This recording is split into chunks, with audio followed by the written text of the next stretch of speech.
As soon as Rudra informed Khan about the bloodline of the legendary rank snake monster, the latter was left speechless on the spot.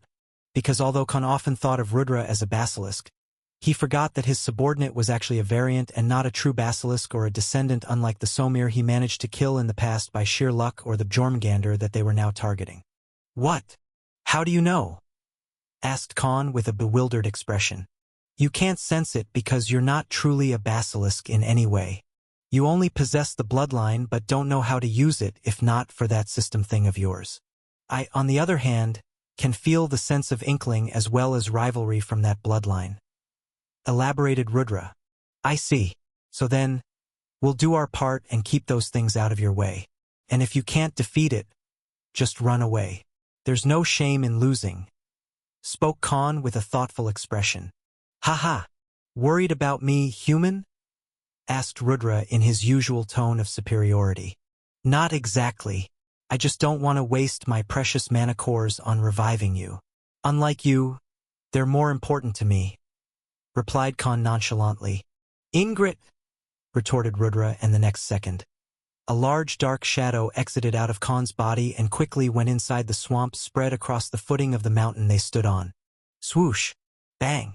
Tides of big waves suddenly rose high in the air and the ground itself shook as if something heavy suddenly dropped on it, enough to break the whole valley into two pieces.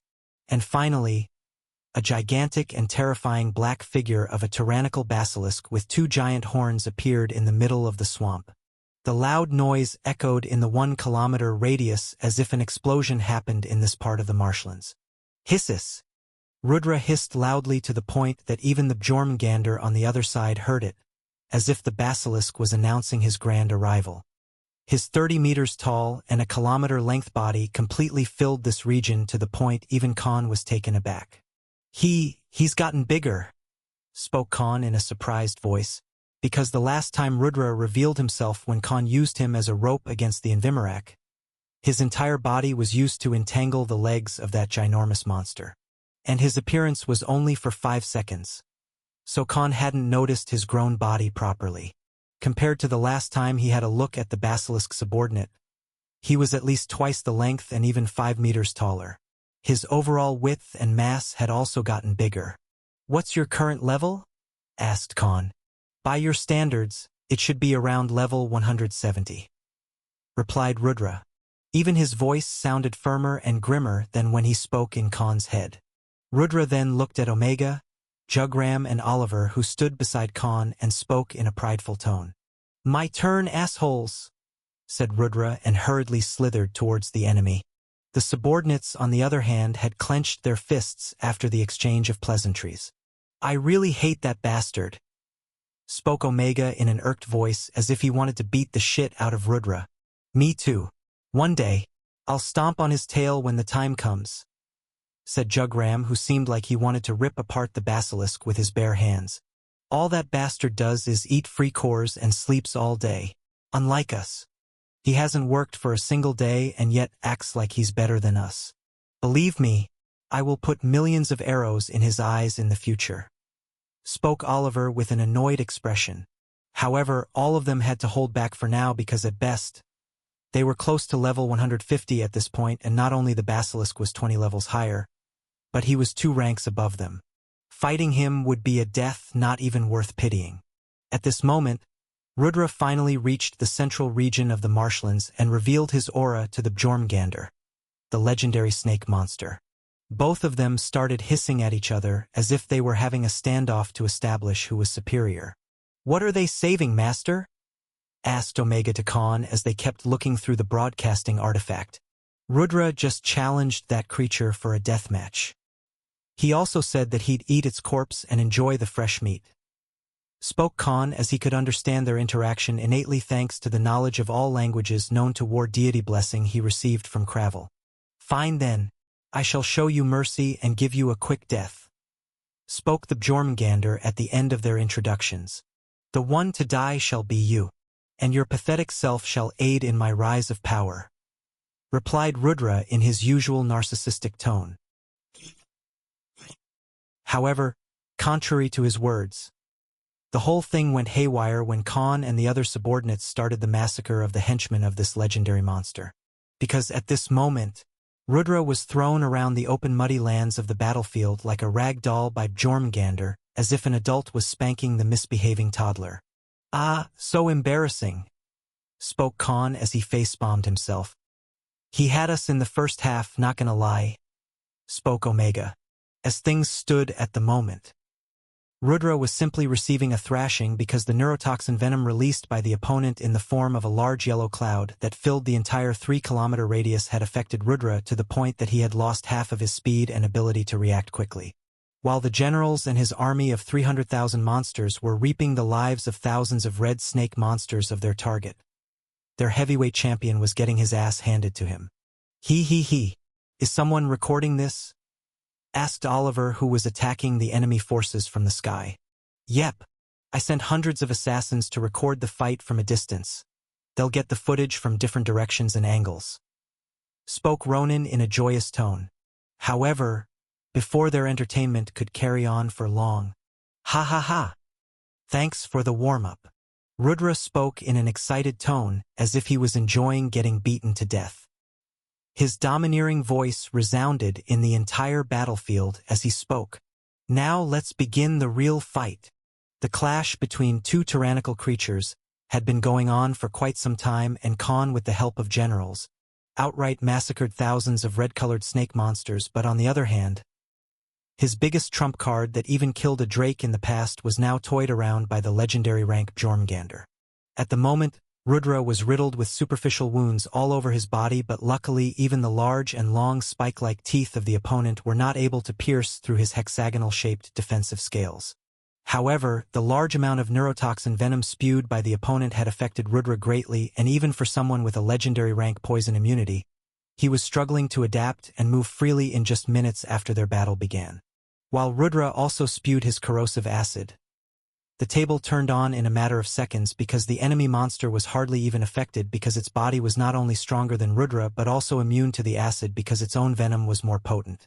To make matters worse, Rudra was also weaker because of the difference in levels and couldn't overcome the difference. Even with rank superiority, he was still 20 levels below the Jormungandr. During the battle, Khan also noticed that both monsters with the basilisk bloodline had the hypnotic gaze skill. So Rudra couldn't kill the enemy using this ability like he did with the magma drake nearly a year ago.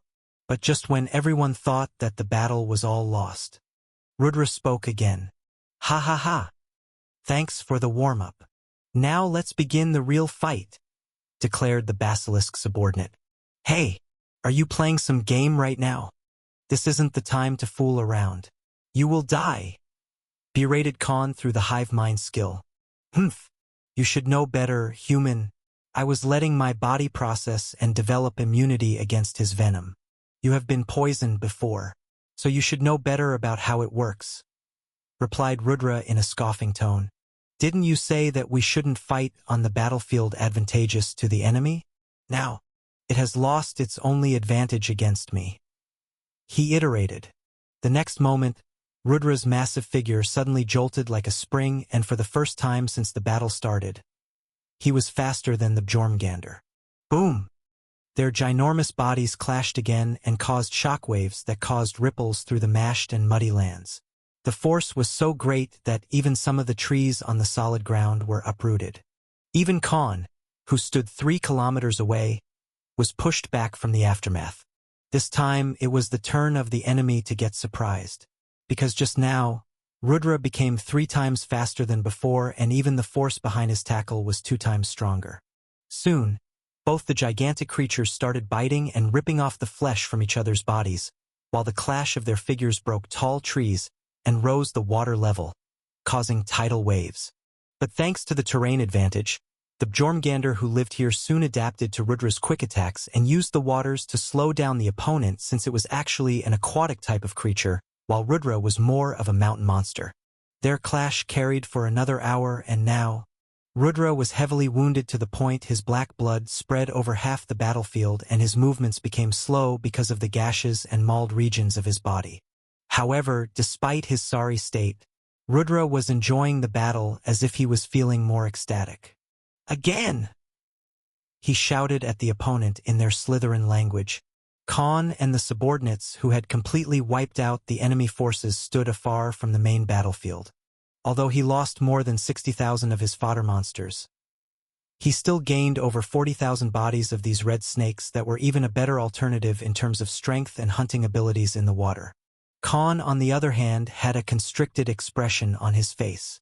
"I can't tell if he's a battle maniac or a masochist," spoke Khan. Rudra was attacking the opponent despite his wounds and bleeding figure like a madman who lost every sense of reasoning. However, the next second, Jormungandr spoke to Rudra. "After killing you, I will gorge on your body and finally break past my limits. So prepare to regret the moment you entered my domain." In the following moment, hundreds of orifices opened from its body, and a large amount of its venom was expelled out all at once in the form of a yellow cloud. In just a minute, the entire 3 kilometers of the battlefield was filled with this dense cloud to the point one couldn't even see what stood in front of them. "Fine then, I guess it leaves me no choice," spoke Rudra as if he was finally done playing games. Crackle! Crackle! The next second, all the wounds on his body started closing and the defensive scales became harder while his entire body underwent a transmutation.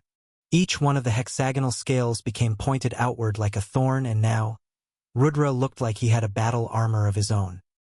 His eyes remained the same, but the 2 giant horns on the back of his head now started blistering red as if they were on fire. His entire body started growing bigger while even Khan couldn't see what was going on. But as soon as he sensed the changes in the aura of the subordinate, he was baffled on the spot. "System, what's happening to him?" asked Khan. "The subordinate is using the..." explained the system. "Don't tell me he..." "Yes. The subordinate Rudra has completely inherited the abilities after eating the body and the core," elaborated the system. "That monster! He already mastered it without even practicing," said Khan while standing rooted on the spot. Because now, Rudra's neck region was burning red while the now armored scales appeared as if they belonged to a completely different species. Khan was instantly reminded of a certain monster he faced before that shared similar features. Author. Reference art for Rudra's new form in chapter comments. Check it out. Bloody hell. He's become even more powerful than he already was. No wonder he wasn't afraid of this opponent. Rather, the enemy should be afraid of him, said Khan with eyes full of surprise. Because at this moment, Rudra was going to use the ability that nearly killed Khan many times when he fought the Magma Drake, the dungeon boss. Because at this moment, Rudra was using the Dragon Bloodline. Khan and the company were left too stunned to speak after Rudra transformed into a whole new being out of nowhere. The basilisk subordinate they knew and the one who was getting thrashed around by the legendary rank Jormungandr suddenly became twice the size and even 5 meters taller than the opponent in a matter of seconds. Sizzle! Sizzle! The watery and muddy marshland sizzled at hundreds of places as big blobs of magma dropped from Rudra's body. The once hexagonal scales were now replaced by spiky and hard scales that looked even stronger and sturdier than before. After finally grasping the situation in front of him, Khan understood one thing. Rudra had evolved. In the new form, even his sharp fangs and teeth were transformed to the point Khan couldn't tell a difference between Rudra and the Magma Drake. And with the magma-related abilities added to his body, the current Rudra was no different than a walking-talking live volcano. The hell? Didn't I get only 5% bloodline purity from the Magma Drake? How much did he absorb? Asked Khan in bewilderment. The subordinate Rudra currently possesses 20% draconian bloodline after eating the body and core of the Magma Drake. The subordinate has morphed the Drake's body into his own and has transmuted himself. Reported the system. Dumbfounded. Khan was completely dumbfounded. This guy is even a bigger freak than I am, he shouted in surprise. Just then, he remembered Rudra's previous words about bloodlines. That Khan didn't even know how to properly use the bloodline effects if not for the system. Rudra, on the other hand, seemed like he was researching and practicing how to infuse 2 different bloodlines when Khan and everyone thought that he was just eating cores and sleeping inside Khan's shadow for over a year now. But in reality, he was cultivating himself and mastering 2 different bloodlines that were supposed to counteract each other, since basilisks and dragons were natural enemies from thousands of years. However, Rudra could absorb and harness both the bloodlines together. A freak of nature and an unforeseen amalgamation that never existed before. And unlike Khan, he had no system to assist him, so it was his own hard work that caused this evolution. Currently, Khan wondered just how strong would Rudra become if he ever absorbed both the bloodlines and reached 100% purity? Would even a god beast or a full-grown dragon have a chance against Rudra in the future? But while his thoughts were in shambles, the second round of this legendary battle began. Hiss! Screech! Bang! Both of the ginormous monsters clashed together, and the impact from their clash created shockwave after shockwaves. This was the battle of the kings in the most brutal form. Even Khan felt like he was not comparable to either of the fighters when it came to physical strength. Wondering if he'd be able to at least put up a fight by using all of his trump cards if he was engaged in the fight himself. In the present moment, Rudra had closed off the difference between their levels with this transformation that suddenly gave him a major boost in strength. Both the Basilisk Descendant and Variant were evenly matched, their head-on clash being the testament of this equal strength. Omega and the others felt like they were lucky to not mistakenly pick a bone with Rudra before, otherwise the newly evolved form of the Basilisk would give them the most gruesome death. On the battlefield filled with marshes, the two gigantic monsters akin to the size of godly beasts were trying to kill each other by using their sharp teeth and ripping apart the enemy. But this time, Rudra was neither affected by the neurotoxic venom, nor could the Jormungandr pierce through his scales like before, as the defensive layer of the scales themselves had transformed into something that was extremely sturdier than before, and to make the matters worse for the latter, Rudra's entire body was now as hot as lava. And now, with all the advantages gone, the tables had turned on the enemy, who seemed like the obvious victor of the battle in the beginning. As their clash continued for an entire hour, both the tyrannical beings had nearly decimated and changed the structure of the battlefield itself. Rudra's newly upgraded fangs, after getting mixed with the magma drake's teeth, were now tearing through the body of the Jormungandr, and not only was he plunging them inside the opponent but also ripping off its flesh in big size comparable to a heavy load truck on Earth. However, the latter had no chance left to fight back, because Rudra's blistering hot body that leaked magma now was intolerable for the Jormungandr to even attack back. Because when clashed against magma, it was the water that eventually evaporated. As both the ginormous monsters came to an impasse after an hour-long battle, the legendary rank Jormungandr realized that there was no chance of winning. But before it could even try to run away, Rudra's body suddenly catapulted itself, and the variant basilisk twirled his entire body around the opponent in a matter of seconds. Screech! Jormungandr screeched in pain, because now Rudra's blistering body had entangled itself around him and started burning and roasting its flesh. This was even more painful for the enemy, because Rudra was basically barbecuing the legendary rank opponent. It was his turn to toy around with the opponent. The Jormungandr started wriggling around while Rudra constricted its entire body. The impact from their struggle and clashing bodies destroyed whatever remained of the battlefield. And finally, when the Jormungandr started losing its strength because of excessive blood loss, Rudra opened his mouth as the red-hot magma was amassed in his neck. Hiss! Rudra hissed for the last time as he delivered his final attack. Crackle! Sizzle! Before the struggling enemy could even react, Rudra spewed a massive jet stream of red-hot magma into the Jormungandr's mouth. A sizzling white smoke arose from its head as the legendary rank monster, a descendant species of the god-beast basilisk, was given the most horrifying and excruciatingly painful death by Rudra. Boom! The lifeless corpse of the Jormungandr that was charred from the head dropped on the ground and sent tremors throughout the entire battlefield. Rudra, who had an expression of containment, looked at the corpse of the Jormungandr. Your biggest mistake wasn't only underestimating me, he said, and continued in a domineering voice that filled the entire battlefield, but to think that you had a chance at winning to begin with. In the middle of the deep and muddy marshlands filled with algae and grass, a gigantic body of a legendary rank monster lay with lifeless eyes as the opponent basilisk gave it a horrifying death by literally melting its head and neck in magma. And now, Its charred body from the upper region lay on the ground while a river of green blood spread across the waters of the battlefield. If this was a mountainous area, many cliffs and large amounts of trees would have been destroyed. Rudra, the victor of this deathmatch, looked at the corpse of the opponent with his burning yellow eyes that had red cracks at the border, as if a stream of magma was running through them. His new evolution had completely overthrown the Jormungandr after his sudden transformation with the draconian bloodline and took away every advantage it had at the beginning of their match.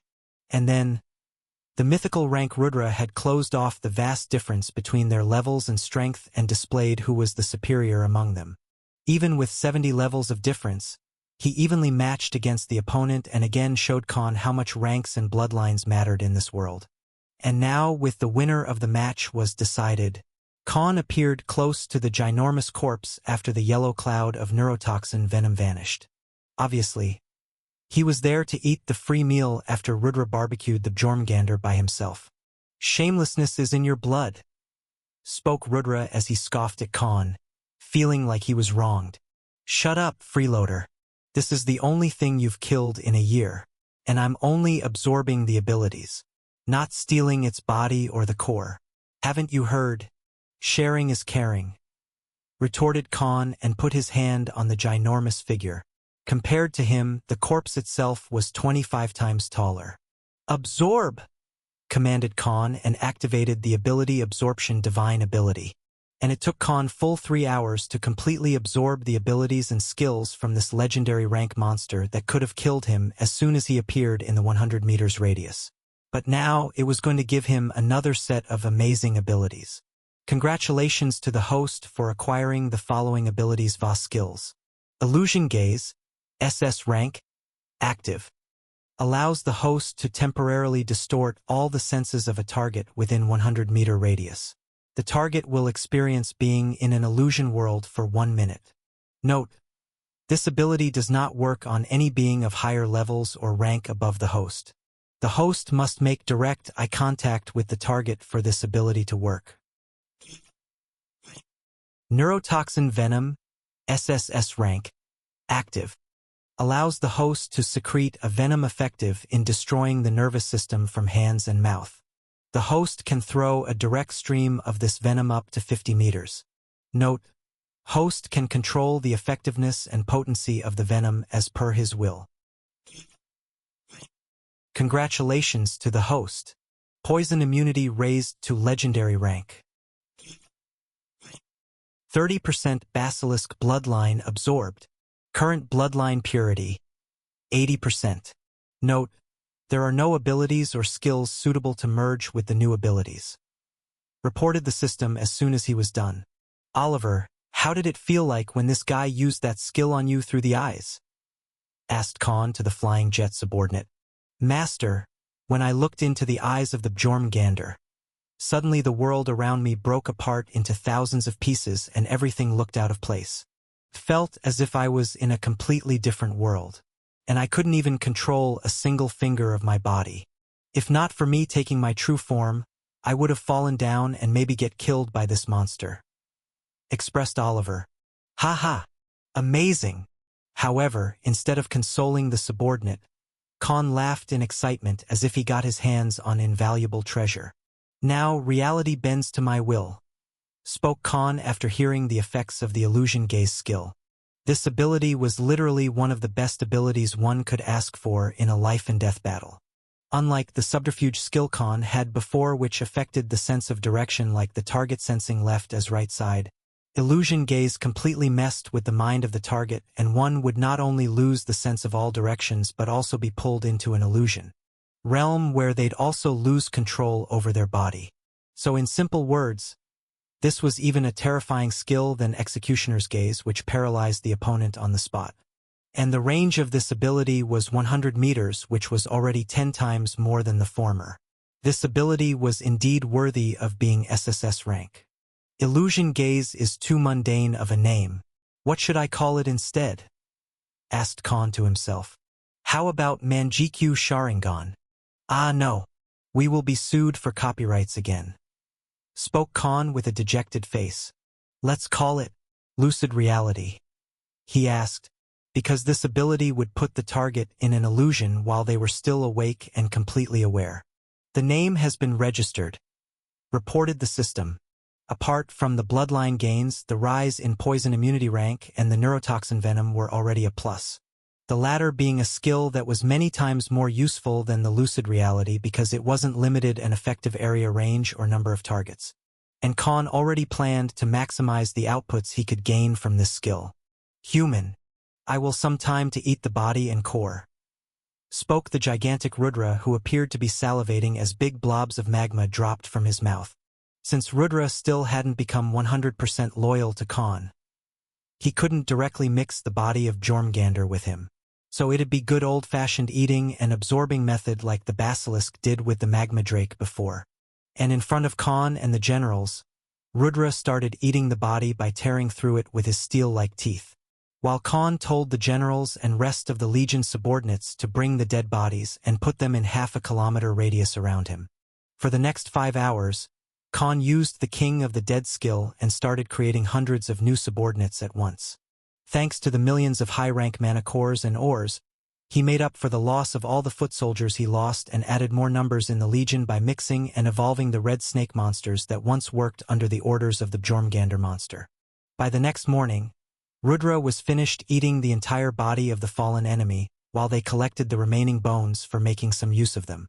Human, I will need a few months to completely absorb the bloodline and abilities.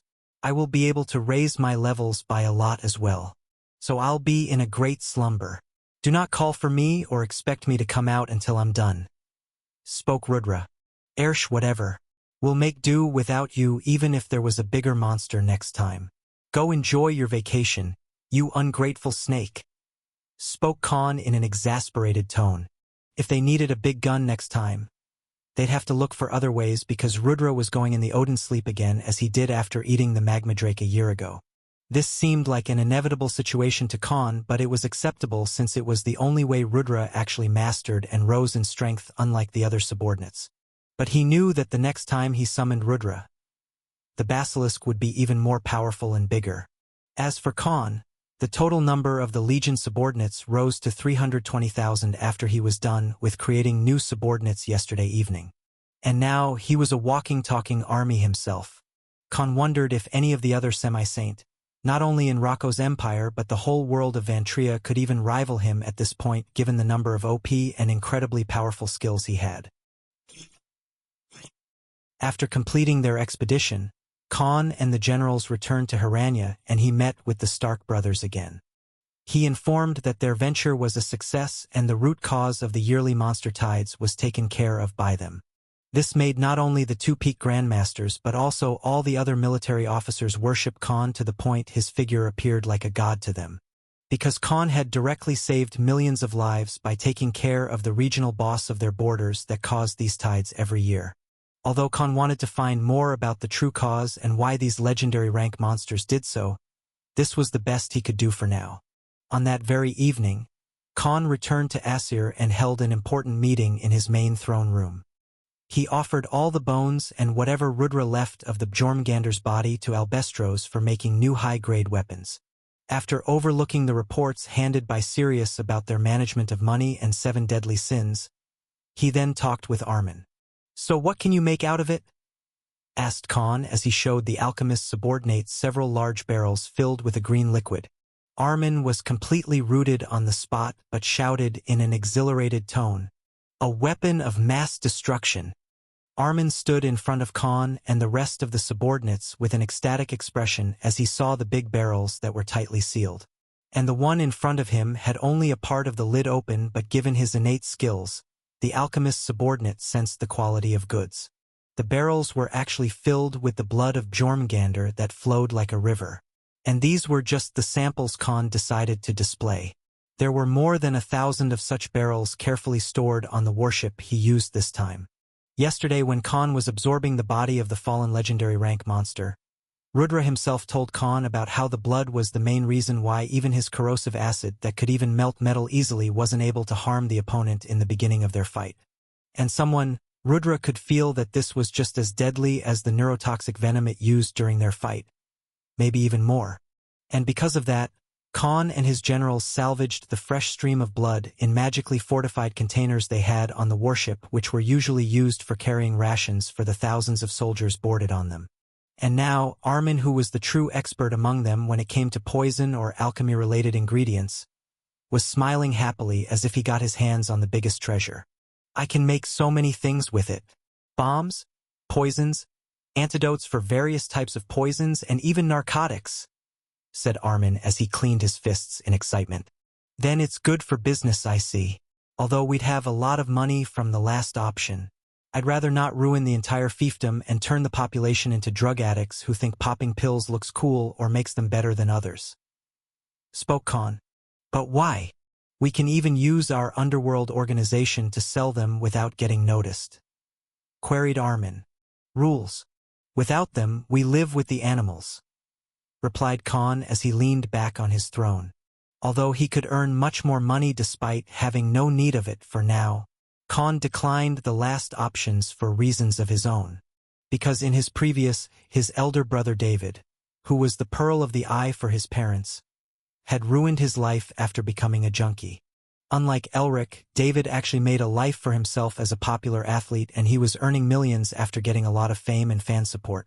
But like how the glimmering light of fake celebrity world blinds even the most disciplined people, David had fallen to the drug abuse after befriending the wrong people he met through various channels. Even the famous people he had to befriend to keep appearances were no exception to this sort of life. And as the addiction started affecting his work and professional life, it didn't even take a couple of years till he hit the bottom and destroyed his life with his own hands. Although Elric hated both his elder brother and sister, he had to stick around with the family as an obligation, and he personally experienced how messed up and pitiful one's life became from substance abuse. That kind of life was a slow and pitiful death in itself. So Elric was someone who despised it from his core. And in this life, Khan had already made sure that he never dealt in narcotics or slave trading. Even after he took over Verlassen fiefdom, he had completely abolished narcotics from even the black market. And those who previously dealt in this sector were either dead or waiting for their execution in the people's court. For someone like him, even killing thousands of enemies wasn't an issue, but knowingly destroying someone's life and their families for some money still didn't sit right with him. The whole idea of a weapon of mass destruction was all right though, because he intended to only use it as a force of deterrence in case there was a monster tide and their numbers were too big for him to handle. Plus, having an advantage in a large-scale battle, including millions of enemies, was something too good to let go of. Because unlike fear toxin ability Khan used till this point, the neurotoxic venom skill was even deadlier. So Khan then ordered Armin to mass-produce the various products using Ayurveda Company's production line, and also create an antidote for their side if they ever had to use the bombs and bioweapons Armin proposed to make for them. This way, no matter how big enemy numbers were, or how big the battlefield was, it would inevitably turn into their personal slaughterhouse. For the following week, Khan took a break from monster hunting, while Ronan was left in charge of gathering important and detailed intel related to their next destination. Meanwhile, Khan was focused on the matters related to the fiefdom regarding management, public order, and economy. There were many things that needed his attention, and if he wanted to keep the people pleased with his rules, neglecting his main job as the sovereign was out of options. But during this week, a rumor spread across the 200 million people that lived in Verlassen fiefdom, that their sovereign, Khan Salvatore, was risking his life and hunting for the legendary rank monsters in the deepest parts of the 6 hotspots of the monster tide, while his Covenant army took the charge of protecting the borders to safeguard both normal citizens as well as the soldiers who served in the military. His act of bravery had garnered a lot of attention because soon, many recordings of Khan and his forces traveling with warships and flying ships to the rumored regions were spread across the populace, cementing the rumors as the truth in their minds. While it seemed like some sort of scandal, in reality it was Khan and the 7 Deadly Sins organization that controlled the underworld, spreading the news among the masses. And the reason being that he wanted to have the public support till the point they'd be brainwashed into thinking that he was untainted, and even doubting him would be treated as blasphemy. This was also a good way to raise his popularity through the entire Rocco's empire, because once he became a saint, he would be a force that everyone will have to be careful while dealing with. So that he will never be forced to the oppression of the three noble factions once he had got the rewards of the deal he made with the faction leader of the Pureblood faction. After 10 days passed, Khan and the entourage finally departed for their next target. And that was the north. With the entourage of the 3 million soldiers from the Covenant army and his generals, Khan arrived in Winterberg, one of the two biggest cities of the north, the biggest region of the Verlassen fiefdom as well as the main headquarters of the House Stark. The last time he visited this place was when he ran the crusade against the government and military in order to overthrow them. And on that very night, the House Stark pledged their loyalty to Khan as they were under the impression that he wanted to make the fiefdom a better place for the common people. Yet this time, he officially came to this hotspot of monster tides that was filled with nothing but frost throughout its perimeter. Yet to make a living and survive, 30 million citizens of the fiefdom lived in this 2,000 kilometers of area. The species and monsters that inhabited this region were lacking in terms of variety because they were mostly ice elemental creatures given the environmental conditions. But they were also the strongest of their kind because if any species could thrive in such adverse conditions, they'd be obviously many times stronger than the other regions. After his warship landed in the open grounds of one of the military headquarters, Khan and his people were welcomed and escorted by the people in charge. Dozens of men donned in black and brown armors that were covered under hides of furry monsters to protect them from the frost greeted Khan. And the one to lead them was a white-haired semi-saint swordsman with a clean gray-haired beard donned in a silver armor. This was a man who was not only the figurehead of his military house but also the sole protector of this region who had been serving his motherland for 3 decades at this point. It was none other than Khan's trustworthy allies who was also the grandfather of Elijah and Niklaus. Commander Stark. Author. Reference art for Commander Stark in chapter comments. Check it out. Under the leadership of the old man, Khan now sat in the main headquarters of this outpost and relayed his orders to the people in charge. Bang! Unacceptable! Shouted Commander Stark as he banged his hand on the table. His grandsons take after him, I see. Thought Khan. My lord, I can't allow you to go inside the borders all by yourself. It's no different than trying to commit suicide, said the old swordsman. However, Khan waved his palm and signaled to the semi-saint commander to calm down. I understand your worries. However, you know the law of the jungle, spoke Khan as he gave an insidious smile to the old man and spoke in a grim voice. The weak should fear the strong. As Khan and his crew were seated on their respective chairs, the opposition to his plans by Commander Stark himself left everyone shocked. However, Khan himself understood why the old semi-saint swordsman was against this decision. Not because he underestimated their sovereign, but because he knew this border better than anyone else. You don't understand, my lord. That area is where more than 7 semi-saints have died in the past 100 years. It is extremely dangerous even for someone as strong as you. Even my great-grandfather fell against the legendary rank monsters who ruled that region in the past. Now, even I'm not certain how many of them are there, spoke the commander with eyes full of worry. One of the main reasons is because the terrain is disadvantageous to outsiders like us who are warm-blooded beings, while all the monsters and species have completely adapted to their environment to the point that even detecting them in the snow is too hard. And mostly frost storms and blizzards also make it hard for us to locate and properly attack the monsters in large-scale battles. The blizzards are so strong that even a warship like you brought here can't go deep inside. The last time we tried, half of our flying ships dropped from the sky like wingless birds. And the deeper you go, the stronger and deadlier species you'll face. Even fire attacks and bombs hardly help in killing them because their effectiveness and intensity are decreased because of the freezing temperature and frost in the surrounding. This is why I can't see help but stand in your way, my lord, explained the veteran commander who had spent all his life in this region. Khan also nodded in an understanding manner because that was indeed the whole truth as per the information they gathered. This was also the main reason why the North didn't have any other semi-saint even from the 3 noble factions holding command in the past 100 years. Only people who originated from this area and wanted to protect their home had willingly assumed command. So Khan understood why the old man was being persistent to stop him. What you say is right, but I'm not without any plans. Unlike before, we have something that will turn the tide of the battle in our favor. And that's why I'm daring to venture into the deeper regions. Spoke Khan, and the next moment, he took a big round bottle filled with compressed green gas. What is this? Asked the old man while the other military officers looked at the bottle with curious gazes. This is our biggest ace. It's a neurotoxin venom gas bomb. Regardless of the physical and elemental structure, the monster will fall against it and so will eventually die without even being able to get up, said Khan as he finally revealed one of the products created by Armin in the past week. And currently, they had more than 10,000 of these bombs in their arsenal. He had planned his move as soon as Ronin gave him the detailed reports about this border and its environmental factors.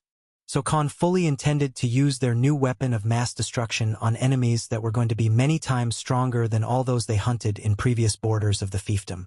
Not only will it save them the effort, but also a lot of manpower needed to fight in this region given the disadvantages they had because of the terrain. Another discussion began, but Khan finally managed to have the commander and his allies to comply, and then only a single warship departed for the region of the north that was given a name of its own by the common people. Jotunheim. The land of the frost giants that were considered to be descendants of primordial creatures who were on par with the dragons and god-beasts according to folklore. And now these giants were the main rulers of these lands and even had tribes of their own that resided in the deepest parts of this 2,000 kilometers snowy region. Anyone not from this region was an outsider for these creatures, and unlike the other legendary rank monsters Khan and his subordinates hunted down, there was an actual chain of command. However, no one had seen or found any information related to the regional boss even after a century. So Khan had come prepared for a long expedition. However, given the adverse conditions, he only came with Ronin and Jugram this time given the type of battle strategies they could use during the hunt. While he left Omega and Oliver, who would be completely useless here because of many reasons. Both Omega and Oliver were warm-blooded creatures, while the latter was only good in aerial combat. Khan himself had the cold body skill back from his dungeon hunting days, so he had no problems here either.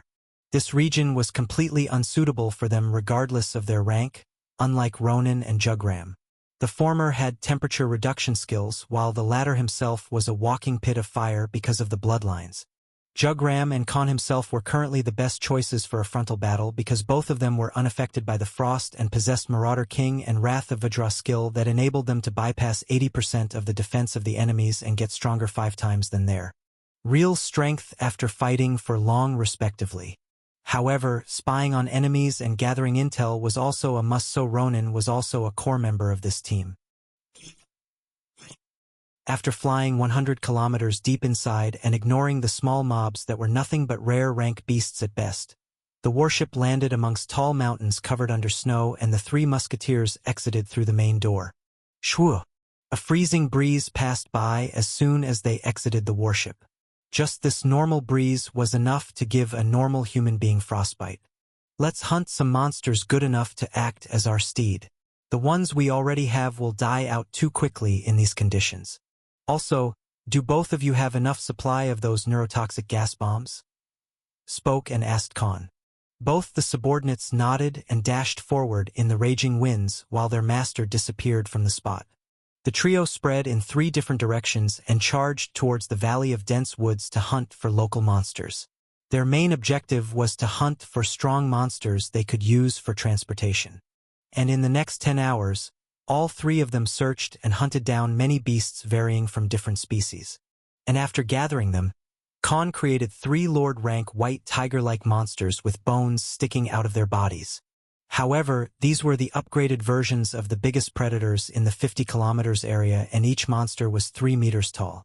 Their physical structure was perfect to travel in the mountainous region that only had waves after waves of blizzards.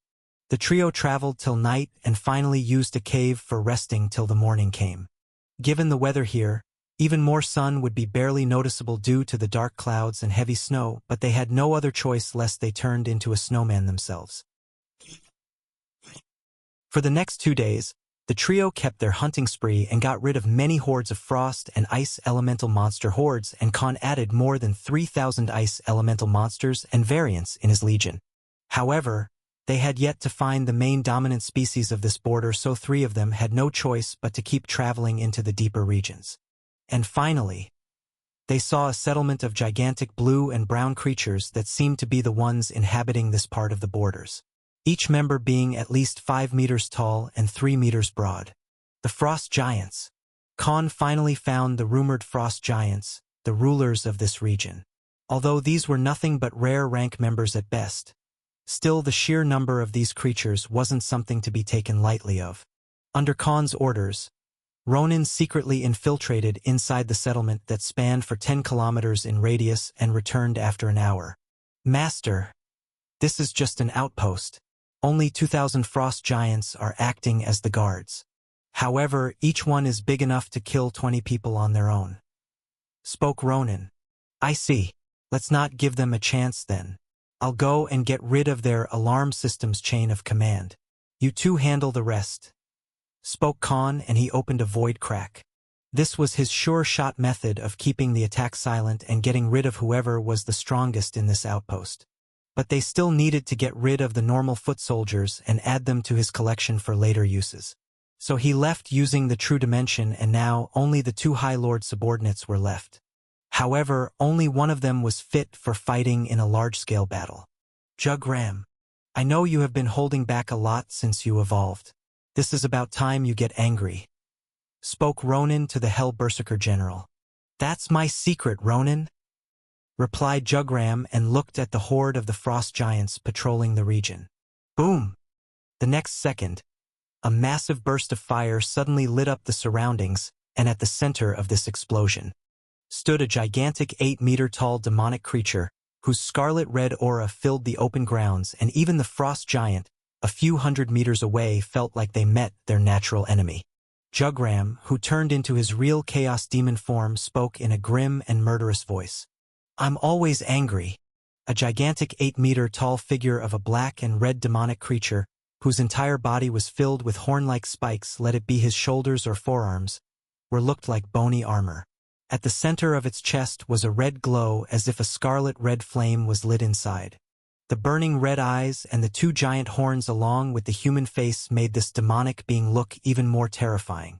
And due to the murderous red aura that pressured the dozens of blue and brown Frost Giants that sized around 5 meters in height each, it was no different than an open challenge.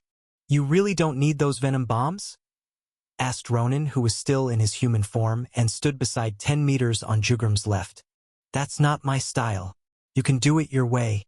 I will get rid of these myself," replied Jugram in his true form.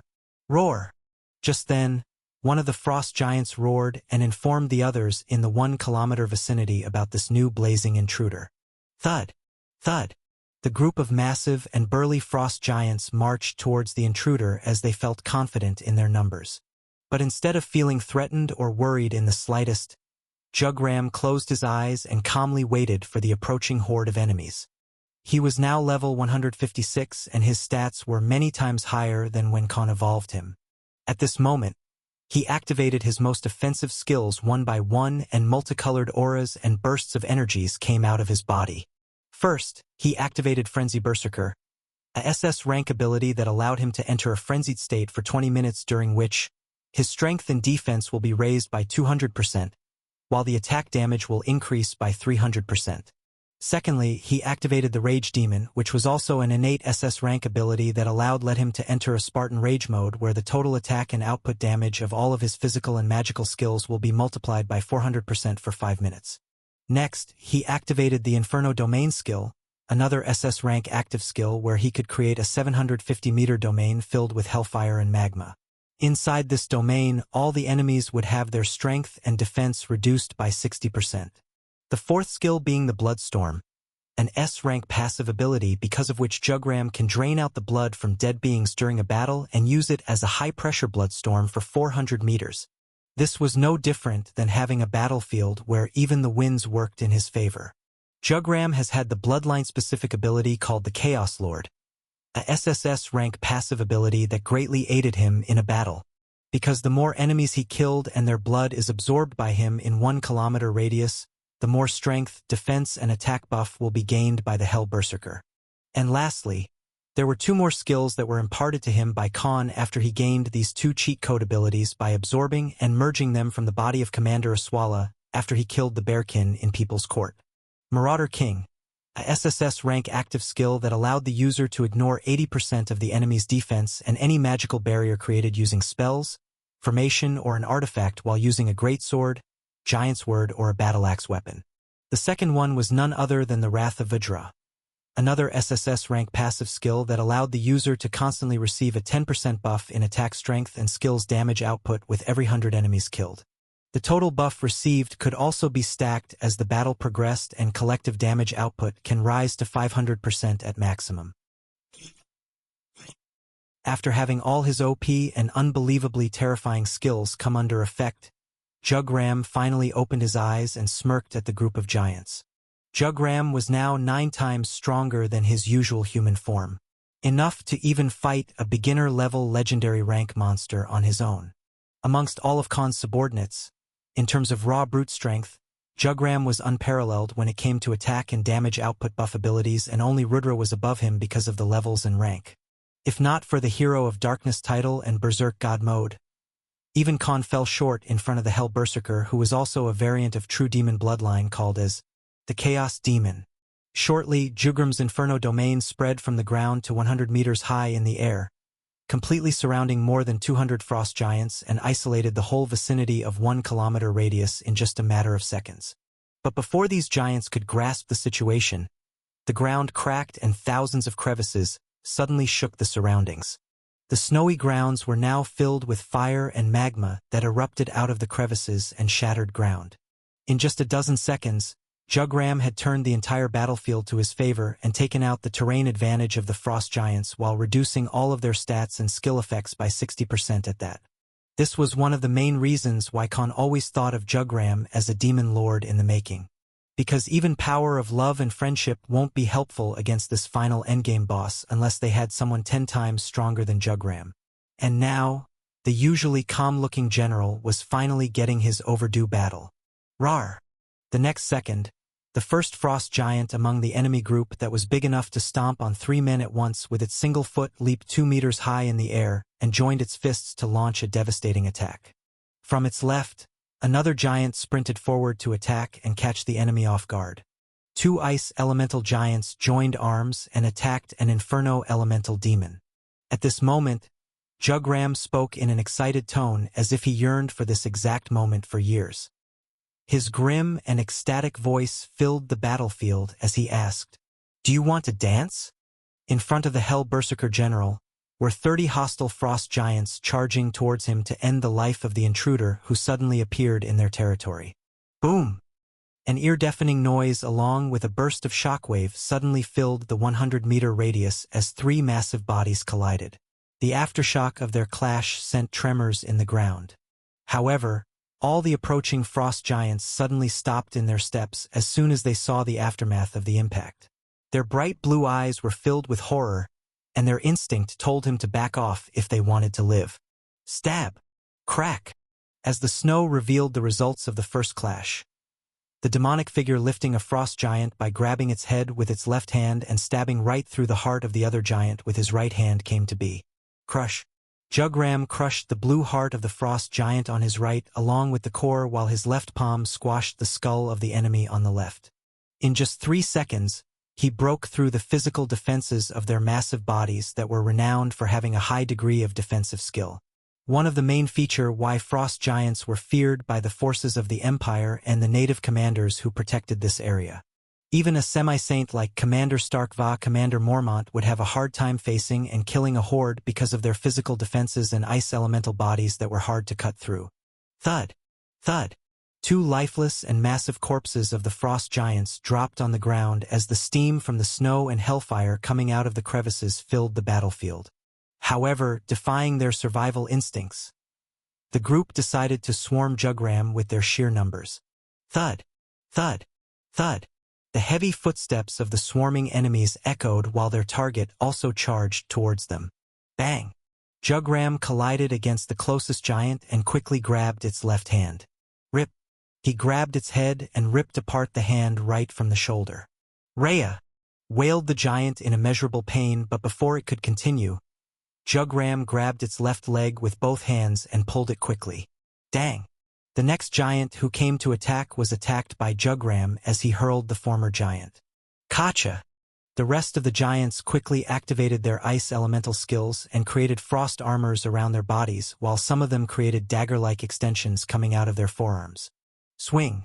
Two of them quickly jumped high and tried to pierce Jugram's head. But as if expecting this move, he simply tilted his head before the ice pikes pierces his head, and at the same moment, bang! His clenched fists punched right through their heads in just a second. But without waiting, he quickly made a high kick towards the next giant, whose body was fully armored and wanted to clash against the massive Chaos Demon. Shatter! Instead, a full-forced kick from the Berserker shattered the defensive layer of the thick ice that even a sniper bullet wouldn't be able to pass through. Blur! The giant's body was hurled backward and it coughed black blood. Swoosh! But without giving a chance to react, the Hell Berserker General made a left horizontal kick and cut off its head with this deathly strike. For the following minutes, Jugram took a defensive position with both his arms to guard while he let the incoming attackers come at him all at once. Bang! Boom! As soon he was surrounded, Jugram let out a burst of hellfire from the center of his chest and broke their formation. The Bloodstorm skill and the blades that were created after absorbing the blood of the fallen enemies started revolving around the Berserker General and ward off the other giants who tried to attack him from a direction out of the peripheral vision. Jugram then quickly knee-attacked one of the giants in the chest, instantly breaking its ribs and plunged his right hand inside. He ripped out its heart and grabbed the body with his left hand to throw at the giant standing behind him. Punch! Swing! Jugram made an uppercut swing with his left arm and broke the skull of another giant. As the remaining giants finally regained their senses, he leaped high in the air and gathered hellfire in both of his forearms. Bang! His joint fist attack landed on a giant attacking from right, and before it could even defend itself, Jugram's blazing fist straight up and he crushed the head of the giant with bare fists. At the same moment, two giants with ice pikes on their forearms tried to stab him from both sides. Clang! Jugram quickly blocked their piercing attacks with both forearms that had bony spikes coming out of them as well. The following moment, crack! He kicked and broke the left shin of the giant on right. As the giant dropped on the ground, he grabbed the hand of the one on left and pulled his body towards himself. He quickly grabbed its waist with the right palm and lifted its body in momentum high in the air. Boom! The ground shook as Jugram performed a spinebuster move and slammed the second giant on the first giant whose shin he broke. Thud! But without letting the giants get up, Jugram stopped on the body of the ladder that was above. Crack! Crack! Roar! Both the giants wailed as the pressure on their bodies became unbearable as Jugram, who never skipped leg day, stomped on them. Shatter! However, without even having a chance to struggle, both the giants were crushed under the Chaos Demon's foot and their chests were now left with large holes in them. Swoosh! Jugram quickly ducked as a slashing ice pike nearly missed his head. He quickly turned around and grabbed the neck of the giant who just tried to kill him. At this moment, Jugram was like Batman taking out the groups of criminals from Gotham City by himself. While his left hand grabbed the attacking hand of the opponent, he tightened the grip over its neck. And under the gazes of the other frightened giants, he lifted this giant, who was already shorter than him, high in the air. And as his grasp tightened furthermore, the giant had a horrified expression on its face as it tried to struggle and jerked its body to leave the clutches of the enemy. Without standing for a ceremony, Jugram's blazing red eyes met the terrified giant as he quickly slammed it in the group. Chokeslam! The Undertaker, the Hell Berserker General, slammed this giant so hard in the ground that its head was splattered on the battlefield. In just 3 minutes, he killed 8 out of the 30 frost giants. His fast attacking speed despite that massive body was completely unmatched by these enemies, and it was like a professional wrestler fighting against a bunch of newbies. Roar! Jugram roared like a demon from pits of hell just arose, and his death stare sent shivers in the bodies of the remaining 22 giants as Jugram spoke in a wrathful voice. Death makes no exceptions. And neither do I. A one-sided massacre began in the Frost Giants' encampment, where this 1-kilometer-wide outpost had suddenly become a battlefield filled with hellfire and magma, as more than 200 Frost Giants, who guarded this section of their settlement, were now under the suppression of Jugram's Inferno domain. But to make matters worse, not only the user of this large-scale battle skill was a High Lord monster himself, but there wasn't just brute strength but also technique when he was fighting. At this exact moment, a Frost Giant was lifted high in the air from its back by the Hell Berserker using both his wide and strong arms. Crack!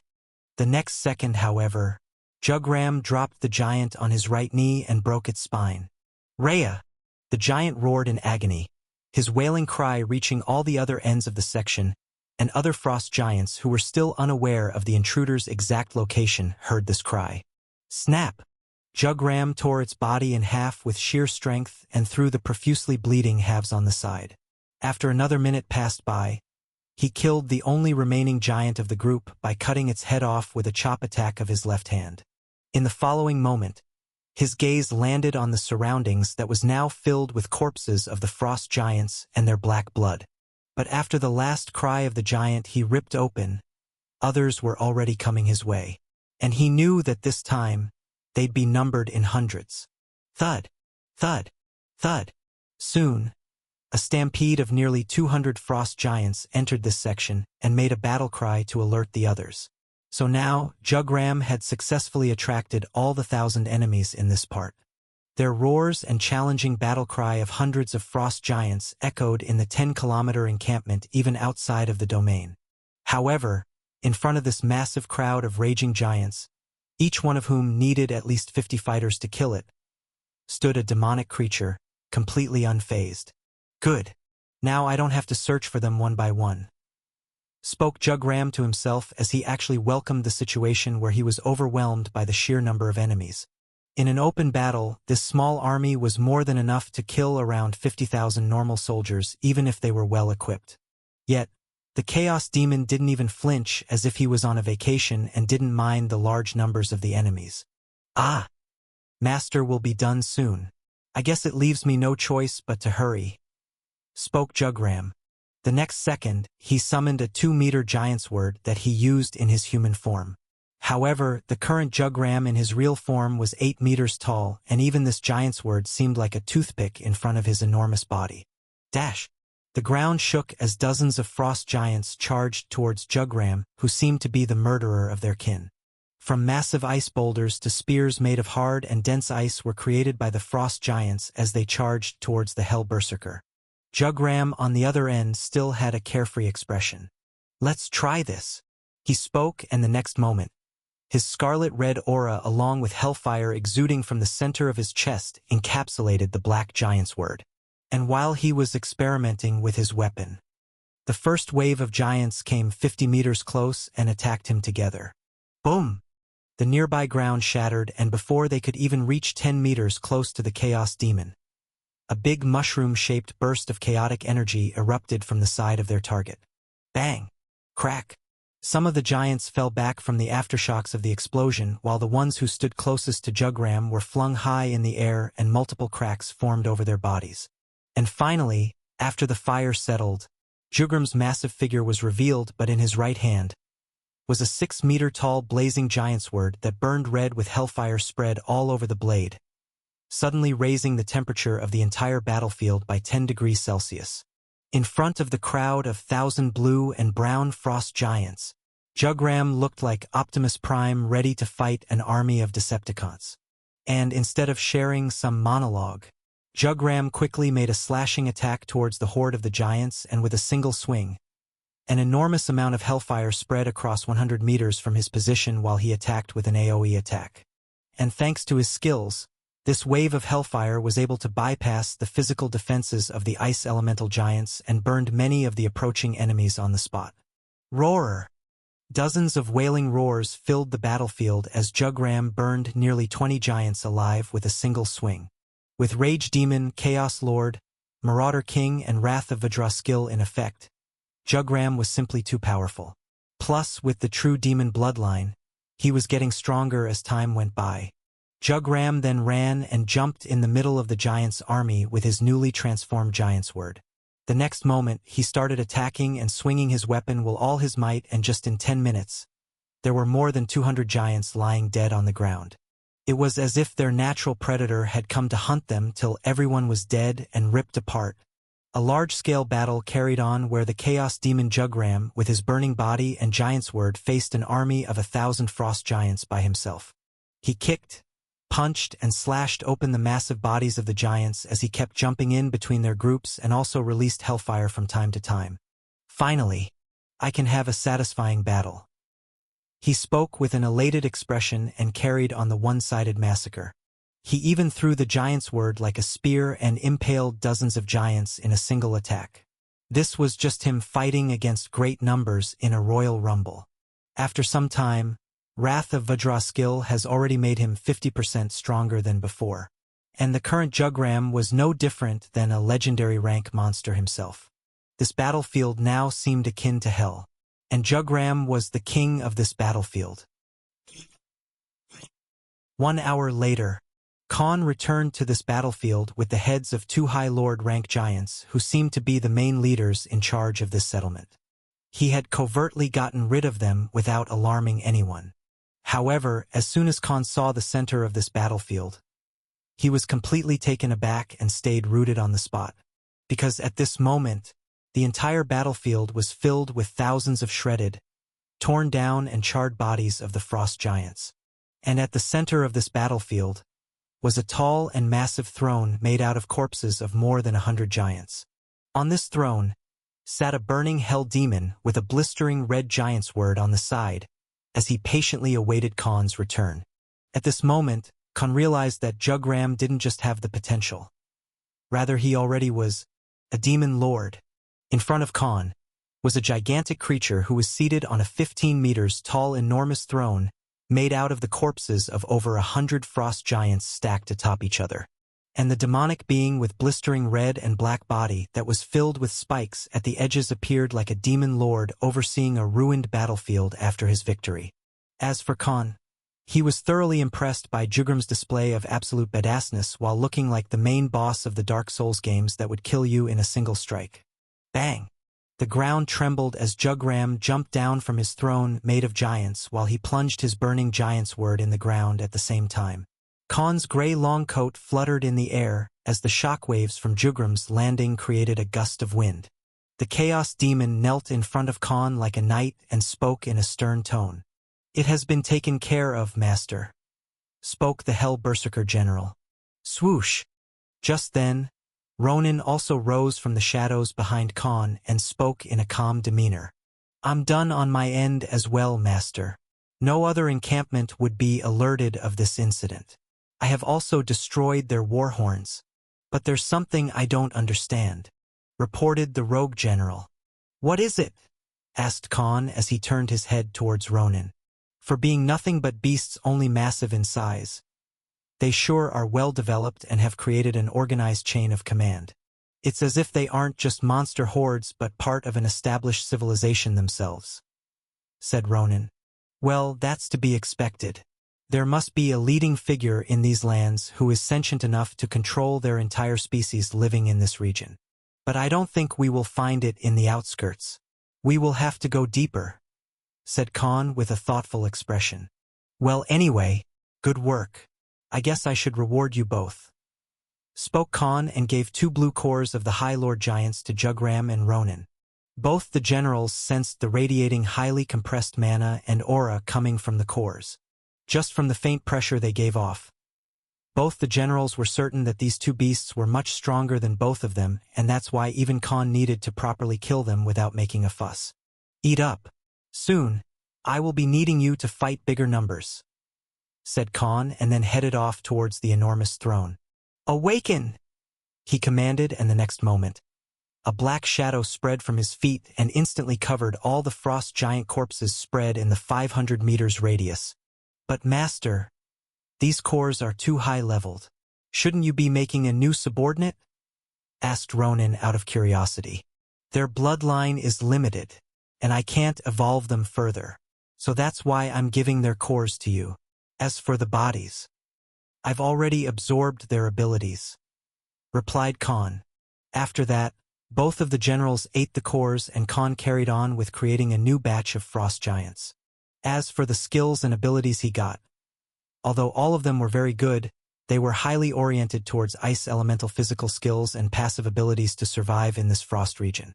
At best, Khan was now able to create ice spears and cover himself in armor made of thick ice. And the defensive skills were average at best even after he got them from 2 High Lord monsters. Because compared to the legendary Invimarak, these skills seemed only subpar at best. After Khan was done in an hour, there were now 3 High Lord Frost Giants who were as big as Jugram. But they lacked sentience unlike the general and only had limited brute strength abilities. Total 600 of Velka Giants who were the evolved versions of these Frost Giants now stood in front of them. With this, Khan finally had strong ice elemental subordinates in his arsenal. Khan and the crew hunted for a few more days while taking out the several other encampments. However, at best, he only found Lord rank monsters, and even after merging, they weren't comparable to generals because of the limited bloodline purity and abilities. But now, the total number of Frost Giants rose to 15,000 members and a separate battalion was created as part of the Legion. Yet Khan knew that these were not even 10% of the total population of the Frost Giants in this region. So he moderately hunted only the strong ones such as hunters and soldiers amongst their ranks. Compared to the normal population of the Rocco's Empire, even females and young giants were strong enough to protect themselves. And finally, as their trio managed to bypass many guard posts via Khan using the Void Crack, he finally reached a region full of mountains and thousands of high-level giants after traveling for almost a week. But what piqued his curiosity was that the center of this region had dozens of mountains that were spread across the center, and even other frost giants didn't dare to go there. However, there seemed to be an army of soldier giants who seemed to carry cart-like massive vehicles filled with meat and other vegetables grown in the wild, as if they were making an offering to a being they worshipped. Khan then waited for the doppelgangers to absorb more space law, and once they were done, he infiltrated the inner region using the true dimension. But during his journey, he ran out of space force because the region was simply too vast to explore. Khan exited the void crack on top of a rocky mountain.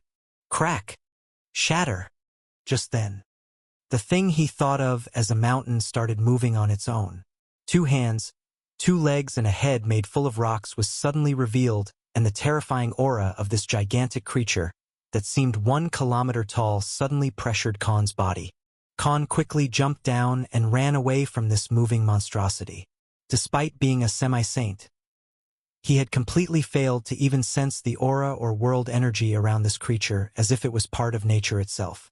Just then, the gigantic creature spoke in a grim and archaic voice. "Who dares to intrude in my lands? System, what the hell is this thing?" asked Khan in bewilderment as he was completely caught off guard. The creature in front of the host is a descendant of a primordial bloodline. "It's a," replied the system, and Khan was shocked to his core as soon as the system revealed its name. "A Titan." Stunned. Khan was too stunned to speak a word after this gigantic creature suddenly appeared out of nowhere. "Primordial as in before even Gobiests and dragons came to existence?" asked Khan to the system. "Yes. However, the specimen in front of the host has a very low bloodline purity. Thus, it is only at the beginner legendary rank. There are other high bloodline purity titans across Vantria in different empires and regions. There were 3 archaic primordial creatures in the history of Vantria. However, all of them are extinct. Only few species with small portions of their bloodlines still roam the planet. Any primordial beast with 100% bloodline purity is above the god-beast level. In other terms, it is comparable to a demigod," explained the system. Shocked, Khan was shocked again as he saw the ginormous body of the mountain titan that was made completely out of hard boulders and ground. Even the tall trees looked like house plants on its body. A flock of white birds flew across its body, and the titanic monster finally stood tall with its head revealed.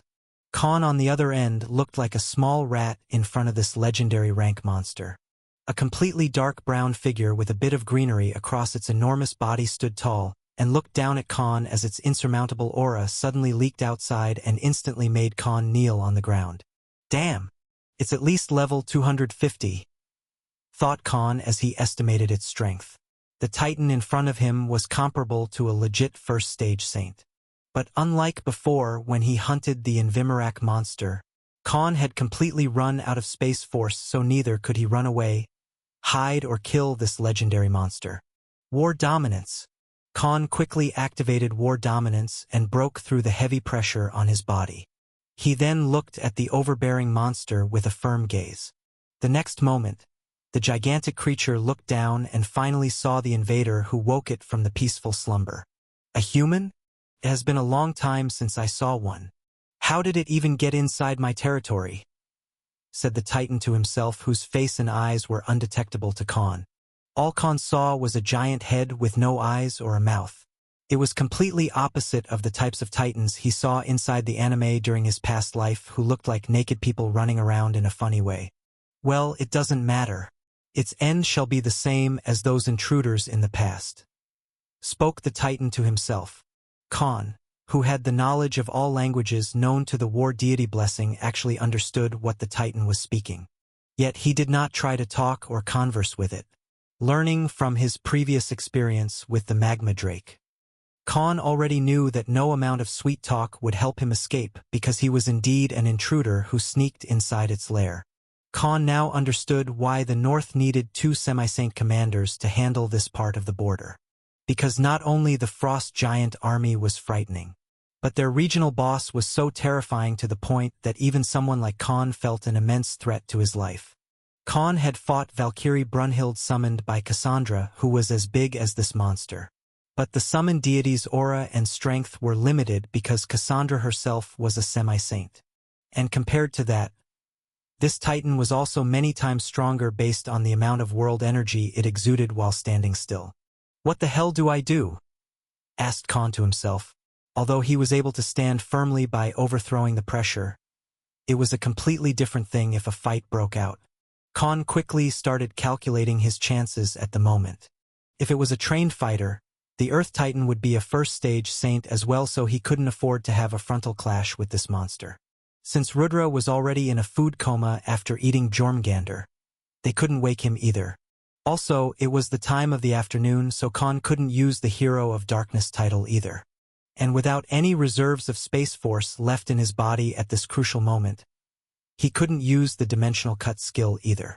He didn't have time to create 10 doppelgangers one by one and have them absorb Space Force for hours while the Titan patiently waited for him to finish. The only viable skills he could use at this point were his Darkness Element skills, Sword King, Dragon Strike, and Marauder skill. But given the difference in levels and rank, Khan was only left with a dejected expression. Soon, he realized that, unlike before, they had no advantages compared to the 2 legendary monsters they fought prior to this one.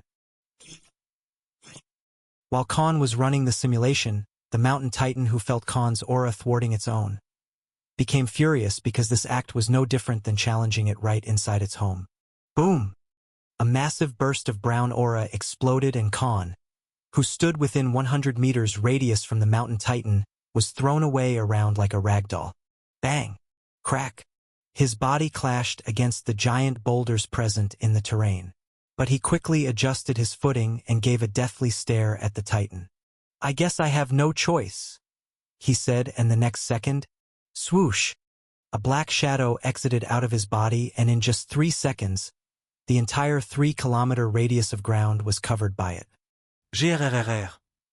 Rhea! Kree! Soon, hundreds and then thousands of tall and monstrous figures appeared out of the shadow, and numerous black creatures suddenly appeared out of nowhere. The Legion.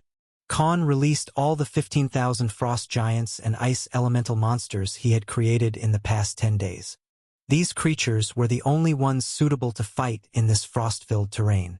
However, instead of acting like an overlord with his vast numbers, Khan quickly turned around and sprinted in the opposite direction. Roar! After hearing the telepathic command through hive mind skill, all these new monsters started attacking the mountain titan. While the titan was swarmed by thousands of frost giants that were like ants in front of it, Khan quickly released Jugram and Ronin from his shadow.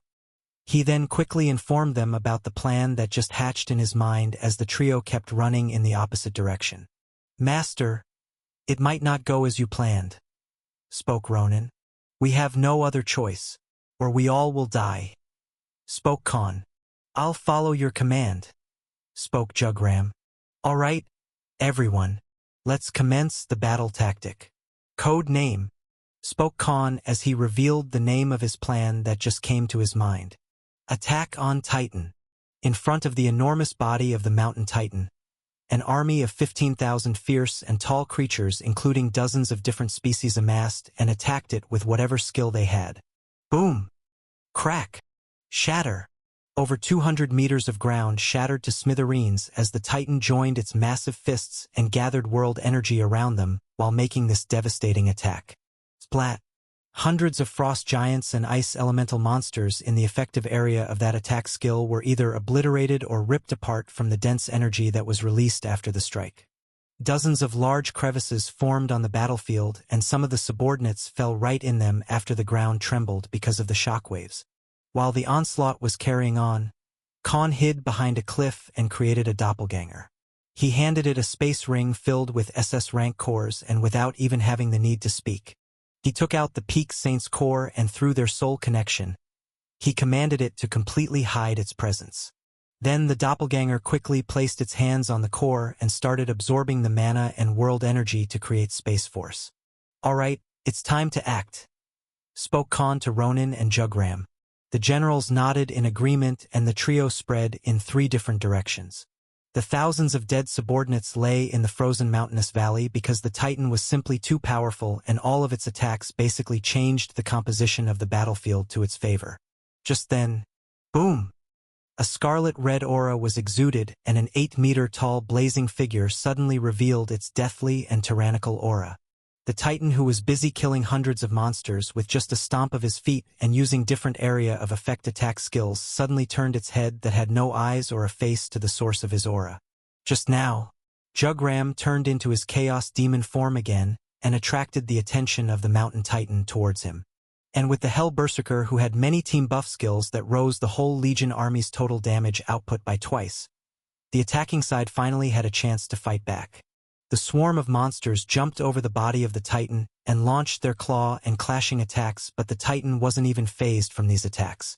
At best, there were small cracks on the outer surface of its body because even Jugram was like an ant in front of its ginormous body. While the melee and long-range attacks made by the frost giants also made no difference, as if the entire body of this gigantic Titan was immune to ice elemental attacks. And while Jugram also joined the fray and attacked the Titan with his massive burning sword and hellfire, even he couldn't make a lethal strike. Meanwhile, the Titan that was engaged in a fight against the swarm of enemies, with each ground-shattering attack, it kept killing hundreds of frost giants from the Legion. And to make the matter worse, this Titan could even control the rocky terrain. At many parts of the 3-kilometer-wide battlefield, the ground level rose with its skills. The Titan created deep pits, where Khan's monsters fell as they charged towards their enemy. Just then, 2 black shadows passed right under the Titan as it was busy fighting thousands of enemies. Soon, the 2 shadows passed quietly over its body from left and right side. Swoosh! As soon as the shadow on left revealed itself, a man in a gray long coat suddenly jumped out on the left shoulder of the Titan that was at least 100 meters in width alone. Khan then started amassing the darkness and lightning element on the blade of Lucifer, and crackling noise was released from the greatsword. Meanwhile, Ronin used the grappling extension's ability for the first time in a year to plunge through the hard stone body and ascend above. A black and blue aura amassed over Lucifer, and Khan, who stood 100 meters far, finally made a charged sword attack as he swung his blade towards the head of the Mountain Titan. Boom! Dark Lightning Strike. Khan finally used the Dark Lightning Strike, one of his most destructive attack skills that he could use consecutively without needing too much activation time. Bang! An ear-deafening noise filled the battlefield and a loud cloud of dust was released from the head of the Titan. A 10-meter-long gash was opened on the head of the Titan, and there was a stream of blue blood leaking out. So under that stone body, it's still a living creature like every other monster. No wonder it needed all that food as an offering, thought Khan to himself. And just then, Ronan, who also reached towards the head and using the grappling extensions that came out of his back, swung close to the injured part. The following moment, a big bubble-shaped bottle filled with green liquid appeared out of his space ring. Clang! He quickly threw the bottle in the middle of the injured part of the head, and a large burst of green smoke appeared from the point of impact. Neurotoxin venom. This was their new venom bomb that Armin created, which was enough to kill an army of 1,000 soldiers in a large-scale battle based on the potency and area of effect. Just a while ago, Khan imparted the legendary rank poison immunity to Ronan so that he could make this attack as Khan created an opening. So the general won't die on the spot after this preemptive attack. However, this one attack barely made a difference and the Mountain Titans didn't seem affected at all. Looks like it will need a lot more of those bombs, spoke Khan as he figured that this monster was also a legendary rank creature like Jormungandr, so it was naturally going to have some resistance against the venom. On top of it, this Titan was an earth elemental being itself. They adapted the same strategy to attack by using their grappling extensions like the mobility gear to run around its enormous figure, while the Titan was in an array to defend itself. Khan on the other end disappeared from the battlefield a few times and returned to the doppelganger and created more copies after every 10 minutes. 1 hour later, after 40 of such venom bomb attacks and many deep gashes on various parts of its body, the Titan finally slowed down while attacking as Khan and Ronan's attempts to eventually weaken it finally seemed to be working, and the venom successfully seeped inside the rocky body of the Titan through the injuries made by Khan. Author. Reference art for Mountain Titan in chapter comments. Check it out. Khan then let out a content smile and commanded his generals telepathically. Get ready, we're bagging this bitch. An ear-deafening battle that cracked the surrounding 3 kilometers of the battlefield from to time as the ginormous Mountain Titan stomped on the ground to kill the swarming enemies, which looked like a man trying to stomp on thousands of cockroaches. Meanwhile, Khan appeared behind a tall mountain covered in snow outside of the battlefield, where 5 of the doppelgangers were absorbing space force far away from the battlefield. Khan had been coming here from time to time, creating a new doppelganger after the skill cooldown ended. All the new Khans were directly linked to his soul, so there was no need for elaboration. Everyone understood the assignment and gathered as much space force they could, because currently Khan was running out of options. After this hour-long battle and at the loss of 8,000 frost giants, the Titan stumbled on the battlefield and finally showed the effects as its nervous system and body was now affected by the neurotoxin venom they have been attacking it with. Master, it's working. We need to make a move, said Ronan, who was still busy hanging around the massive body of the Mountain Titan by using the grappling extensions coming from his body like a certain black symbiote. On it, replied Khan and headed towards the battlefield. The next moment, all the doppelgangers disappeared and a huge surge of space force ran amok Khan's body. The following moment, he took the Peak Saint's core back into the space ring. This should be enough, thought Khan, and disappeared from the spot using Shadow Walk. Soon after reaching the center of the battlefield, all he saw was thousands of his Legion subordinates turned into a bloody paste after getting squashed under the fist attacks and feet of this Titan. And the snowy mountain range was now filled with long and deep crevices, as if there was an earthquake just minutes ago. Now, commanded Khan as soon as he reached towards the shoulder of the Titan. At this moment, Jugram, who was leading the giants as the one in charge of the cavalry, sprinted towards the Titan with full speed. He leaped 20 meters high in the air and made a slashing attack with his burning giant's word. Bang! Jugram used his giant's word and made a full-powered attack on the chest of the gigantic Titan. An intense shockwave was released from the point of impact, and the enormous figure of the Titan, who seemed to have lost some control over its body, finally fell on the ground. Boom! Crack! A loud shockwave filled the battlefield as the Titan dropped on its back. However, this slashing attack done by the Chaos Demon wasn't enough to kill the descendant of a primordial bloodline. But was Khan ever a guy without a proper plan? Shrill! Before the Titan could even try to get up, Ronan threw another venom bomb and the dense green smoke surrounded its entire body. In reality, this was nothing but another distraction. The next second, Khan suddenly appeared out of the shadow of the Titan and leaped high in the air. He grabbed Lucifer, whose blade was coated in an intangible force. Slash! And finally, he had the chance to utilize his biggest one-shot skill as he swiftly made a horizontal slashing attack. Dimensional cut.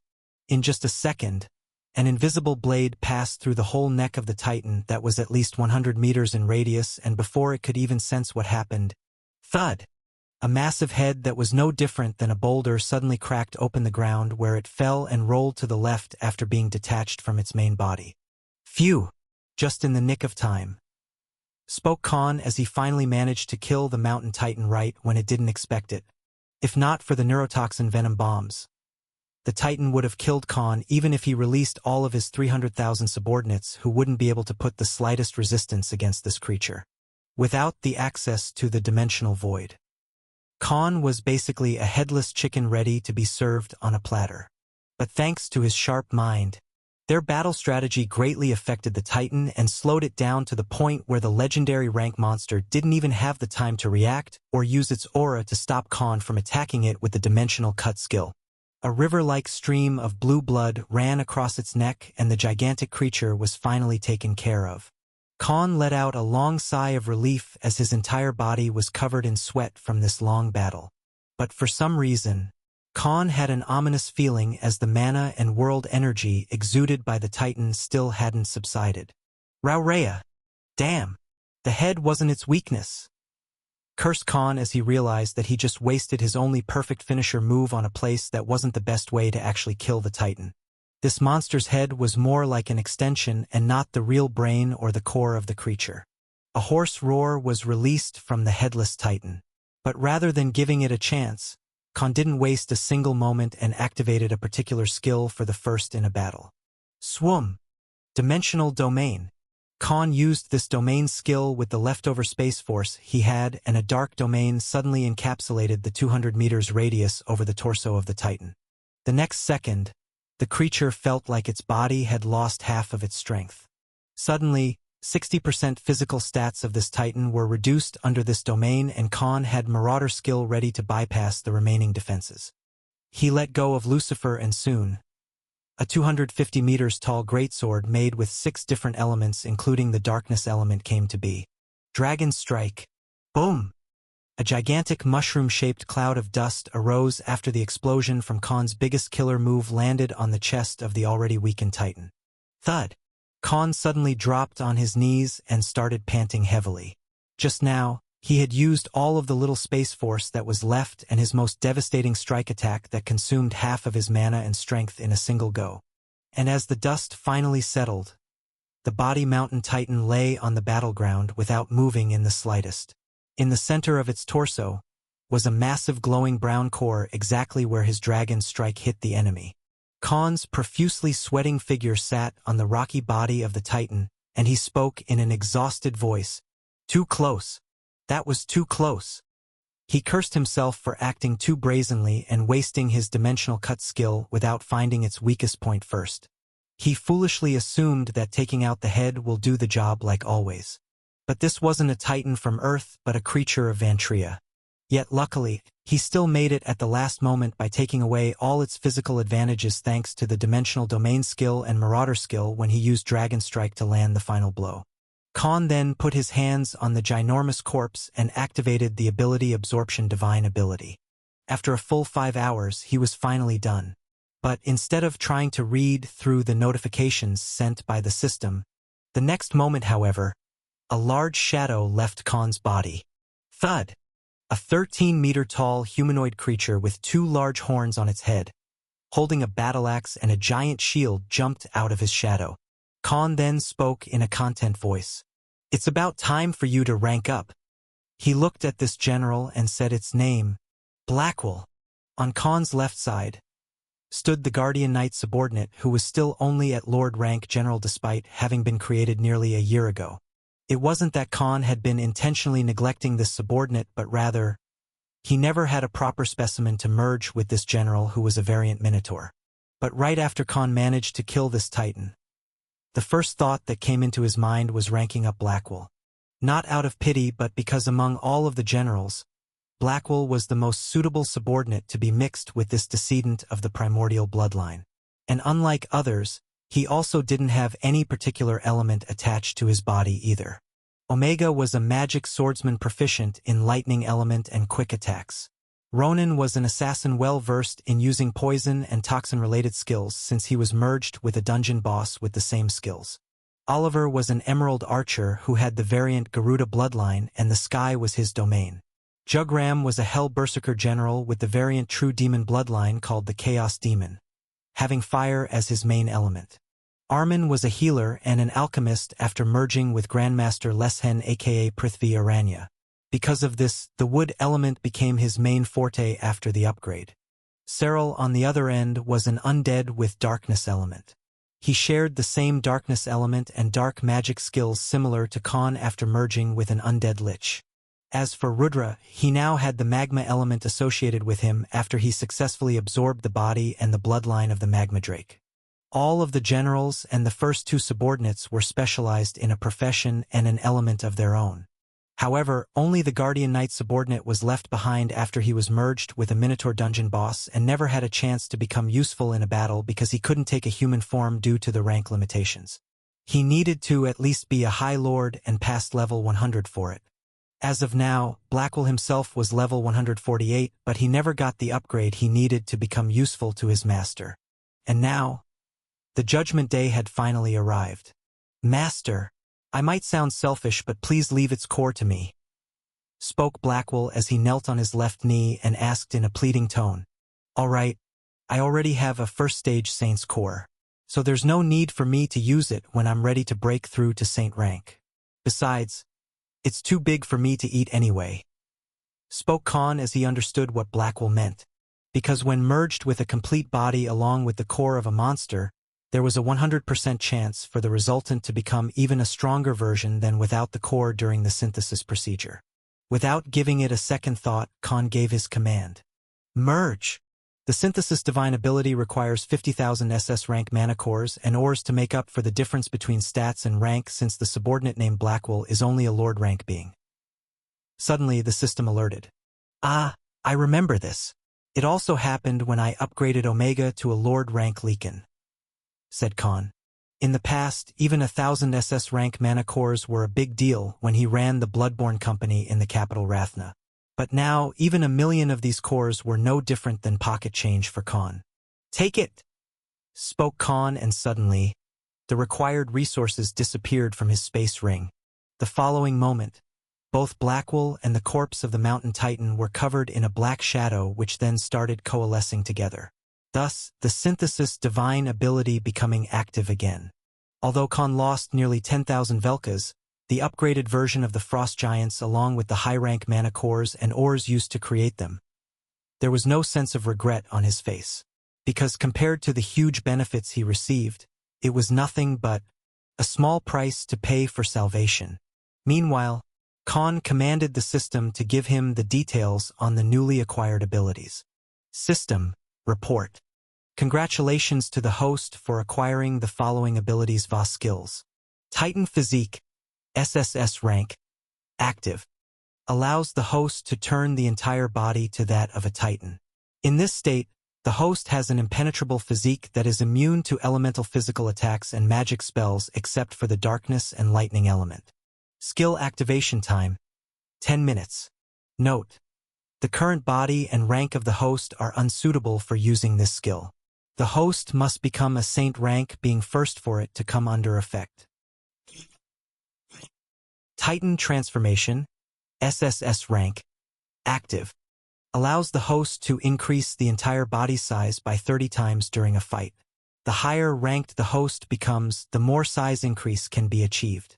The host can create an Earth Elemental Titan body as of now. To add more elements to the transformation, the host must absorb other titans with different elements and their bloodlines. Skill activation time, 30 minutes. Note: host will be put in a weakened state for 10 days after this skill is used. Accelerated Regeneration, SS rank, passive. Provides the host with a constant health regenerative physique and vigor. Elemental Durability, SSS rank, passive, grants 40% additional defense against all physical and magical elemental attacks done to the host. Note: the amount is dependent on the host's defense stats.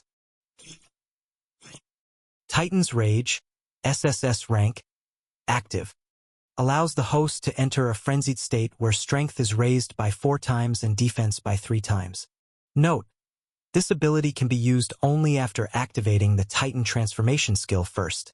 The host's current rank and body is unsuitable to use this skill. Earth Sense, SS rank, passive, grants an enhanced awareness to the host and allows to sense everything made of the earth element in a 5 kilometers radius. Mineral Control, S rank, active, allows the host to control minerals in the surrounding using a telekinetic force. Transmute Minerals, S rank, active, allows the host to mix different minerals and perfectly merge them without leaving any impurities. Terrain Manipulation, SS rank, passive, allows the host to completely control the surrounding ground and stones regardless of their size in a 5 kilometers radius. Titan Descent, SS rank, active, allows the host to jump down from a height and cause earthquakes, tremors, and crevices in 1 kilometer radius. Note: the range of this ability will increase with the rise in ranks and Titan bloodline absorbed. Bloodline, Primordial Titan, current bloodline purity, 20%. This Titan does not have any magical skills, only Earth Elemental Affinity Va abilities. The host is advised to find and absorb more specimens of this primordial bloodline. Reported the system in one go. Gobsmacked, flabbergasted, Khan was frozen on the spot after reading through all the new skills. His eyes almost dropped out of the sockets and Khan shouted in a loud voice full of disbelief, "Brew! This is too much!" Stunned, mortified, petrified, shocked, bewildered, flabbergasted, bamboozled, dumbfounded, overwhelmed. Even all these words couldn't completely describe what Khan felt at this moment right after he was done hearing the entire list of abilities Va skills he got from this mountain titan who was supposedly someone with low bloodline purity. And the obvious reason being, all these skills were simply too overpowered. And this was the first time for Khan to ever receive 4 SSS rank abilities from a single monster. But Khan knew very well that the immense potential all these skills had after he broke through the Saint rank was definitely going to be utilized, and then they'd become even more powerful and overpowered than they already were. Now, he started recounting them one by one and completely grasped the usefulness of these abilities. Titan Physique was just like the name implied, an ability that made him no different than a Titan. Not the novels and manga versions, but like real Titans from the ancient mythologies on Earth. And this physique was impervious to all the physical attacks and magical spells. Other than darkness Va lightning, the only 2 elements the mountain titan was weak against during the battle. This body was impenetrable to all of the elements. For Khan, darkness was already his element which he was completely immune against, so unless he faced an opponent who was specialized in lightning element, he would be an undying enemy while using this skill. And this was just the beginner level of this skill because Khan only absorbed the ability from an earth elemental creature. Things will turn different if he absorbed more titans with higher bloodline purity and different elemental affinities. Although he couldn't use it for now, the terrifying skill was already too mind-blowing. Titan transformation was something he never expected to gain from this mountain titan either, because it was a species-related thing. But the ability Absorption Divine ability completely showed its superiority and extracted this ability too. Because this ability would turn him into a powerhouse in a large-scale battle if he played his cards right. And on top of it, the number of times he could raise his size would also increase with his rise in ranks. So in a way, this one was already a Saint rank skill. The amount of destruction Khan could do in his Titan form would be too big. Accelerated regeneration was an ability he needed the most because he only had an A rank regeneration skill even now, and this SS rank passive ability would help him survive in a long and arduous battle for certain. Elemental Durability, Unlike the Titan physique, this wasn't an active skill and neither did it make him completely invulnerable to elemental attacks. But it provided him with the best damage reduction abilities he could ever ask for. Because it was directly dependent on his defense stats and would provide an additional 40% defense against any elemental physical and magical attack. So as Khan rose in ranks and levels in the future, his defense stat would also naturally rise and he will always get the additional 40% defense in a battle regardless of whatever element they used to attack him. Soon, this 40% would amount to a big number that would make any being belonging to tank or paladin profession in the world jealous of him. Titan's Rage. Although it needed Titan transformation to become active first, the ability he could use even without becoming a saint first. This ability was only second to Khan's Berserk God Mode Blessing, which raised all his physical stats by 5 times, and was gifted to him by a demigod, and also the war deity Kravel himself. Titan's Rage raised his strength and defense by 4 and 3 times respectively. This was something that would definitely turn the tide of the battle when fighting against enemies many times stronger than him. So Khan could only wait till he became a saint and displayed the badassness of this amazing skill. Earth Sense, an innate ability of the Mountain Titan, was extremely useful when exploring unknown places or maybe even infiltrating somewhere such as ancient ruins. Because Khan could only sense his surroundings based on the mana and world energy spread across the environment. But he had no skills that acted as his radar system when he was in an unknown terrain or a settlement whose layout he didn't know. This ability could even find him ancient treasures buried deep inside the ground. And although it was only a SS rank skill, the range was already 5 kilometers of radius. This was nearly twice than Khan could sense normally even after his recent level upgrades. Mineral Control and Mineral Transmute. Every bona fide blacksmith would kill for these 2 skills. Because although they had limited use in a battle and needed terrain advantage, for someone who worked in blacksmithing where they needed to work on metals, minerals, and ores, these 2 abilities were no different than divine abilities themselves. Only someone with a proper eye could see their usefulness, and Khan, who wanted to learn blacksmithing in the future, found these skills extremely pleasant in his mind. Terrain Manipulation Va Titan Descent were exactly the 2 abilities that the Mountain Titan used while decimating his army of 15,000 frost giants and monsters, and now, only 5,000 of them were left alive. Khan already knew how devastating these 2 skills were, and if not for his own cheat codes and hacks of abilities like Marauder Skill, Dragon Strike, and Dimensional Domain, he wouldn't have been able to kill this descendant of the primordial bloodline. And given the greedy and selfish guy Khan was, this was just an introduction to the later chapters of his life as he too wanted to hunt for more titans after reaping the awards.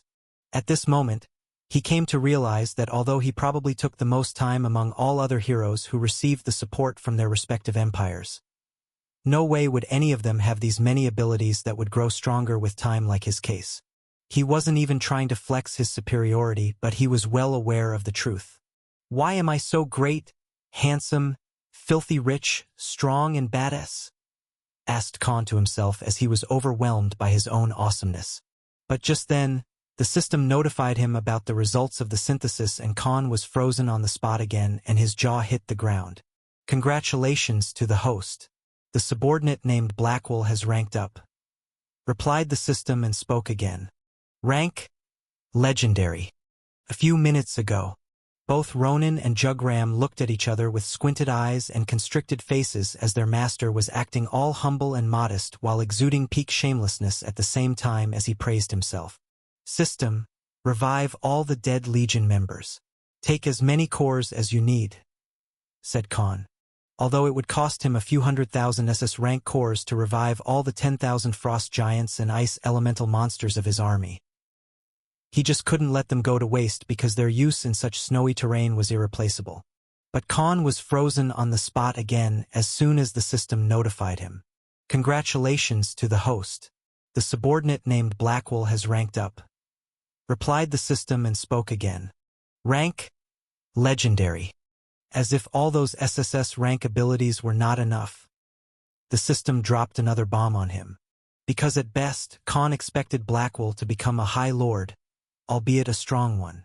Since the level difference between the Mountain Titan and the Guardian Knight subordinate was more than 100 levels, along with Blackwell being only a Lord rank monster to begin with, Khan hadn't really expected to receive this result.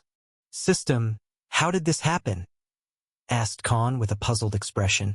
Because the host used both the body and the core of this legendary rank monster. Also, the Titan bloodline is extremely strong compared to god beasts even if the purity is less. Thus, the subordinate Blackwolf successfully ranked up twice during the synthesis procedure and met the requirements to break through to the legendary rank. Explained the system. It was like they checked all the correct boxes during the test and hence the results came out favorable. Boom! Crack! The nearby ground in the 100-meter radius cracked and shattered as soon as the black shadow disappeared and suddenly, a ginormous figure of a gigantic monster suddenly jumped out of it. Shatter! Even Khan and the two generals nearly fell on the ground as the now ranked-up Blackwolf's massive body landed on the ground. Blackwolf went from the weakest of the generals to become the first subordinate to cross legendary rank amongst all of them. And now a ginormous figure of a 500-meter-tall humanoid figure, whose outer body seemed to be made of hard and black metallic mineral. Khan, Ronin, Jugram, and rest of the Legion members looked like small rats in front of the now upgraded Blackwolf. Under this armor-like body that covered his entire torso, shoulders, arms, thighs, and everything below the knees, was stone-like skin as if it was made from the hard rocks.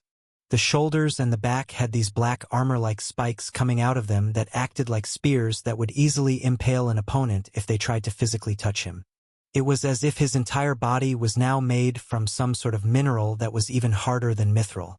And unlike the Mountain Titan, Blackwolf retained his old facial structure which had now turned extremely domineering and fierce. His two black horns had turned 100 times bigger, and his glimmering yellow eyes without an iris made him look like a dangerous and terrifying monster, although Blackwolf was half the size of the Mountain Titan. Khan could detect that he was actually even stronger than the fallen monster based on his aura and the density of the mana as well as world energy around him. The armor-like outer layer of the skin glowed purple, as if it consisted of some glowing jades from place to place, and before Khan or the other generals could speak, Blackwolf suddenly bowed and plunged his left hand right inside the ground. A dense dark brown aura was released from his that froze everyone including Khan on the spot, and the next moment, crack! Crack! The ground suddenly started cracking and hundreds of deep crevices formed in a second. But what shook them most was the following moment. Thud!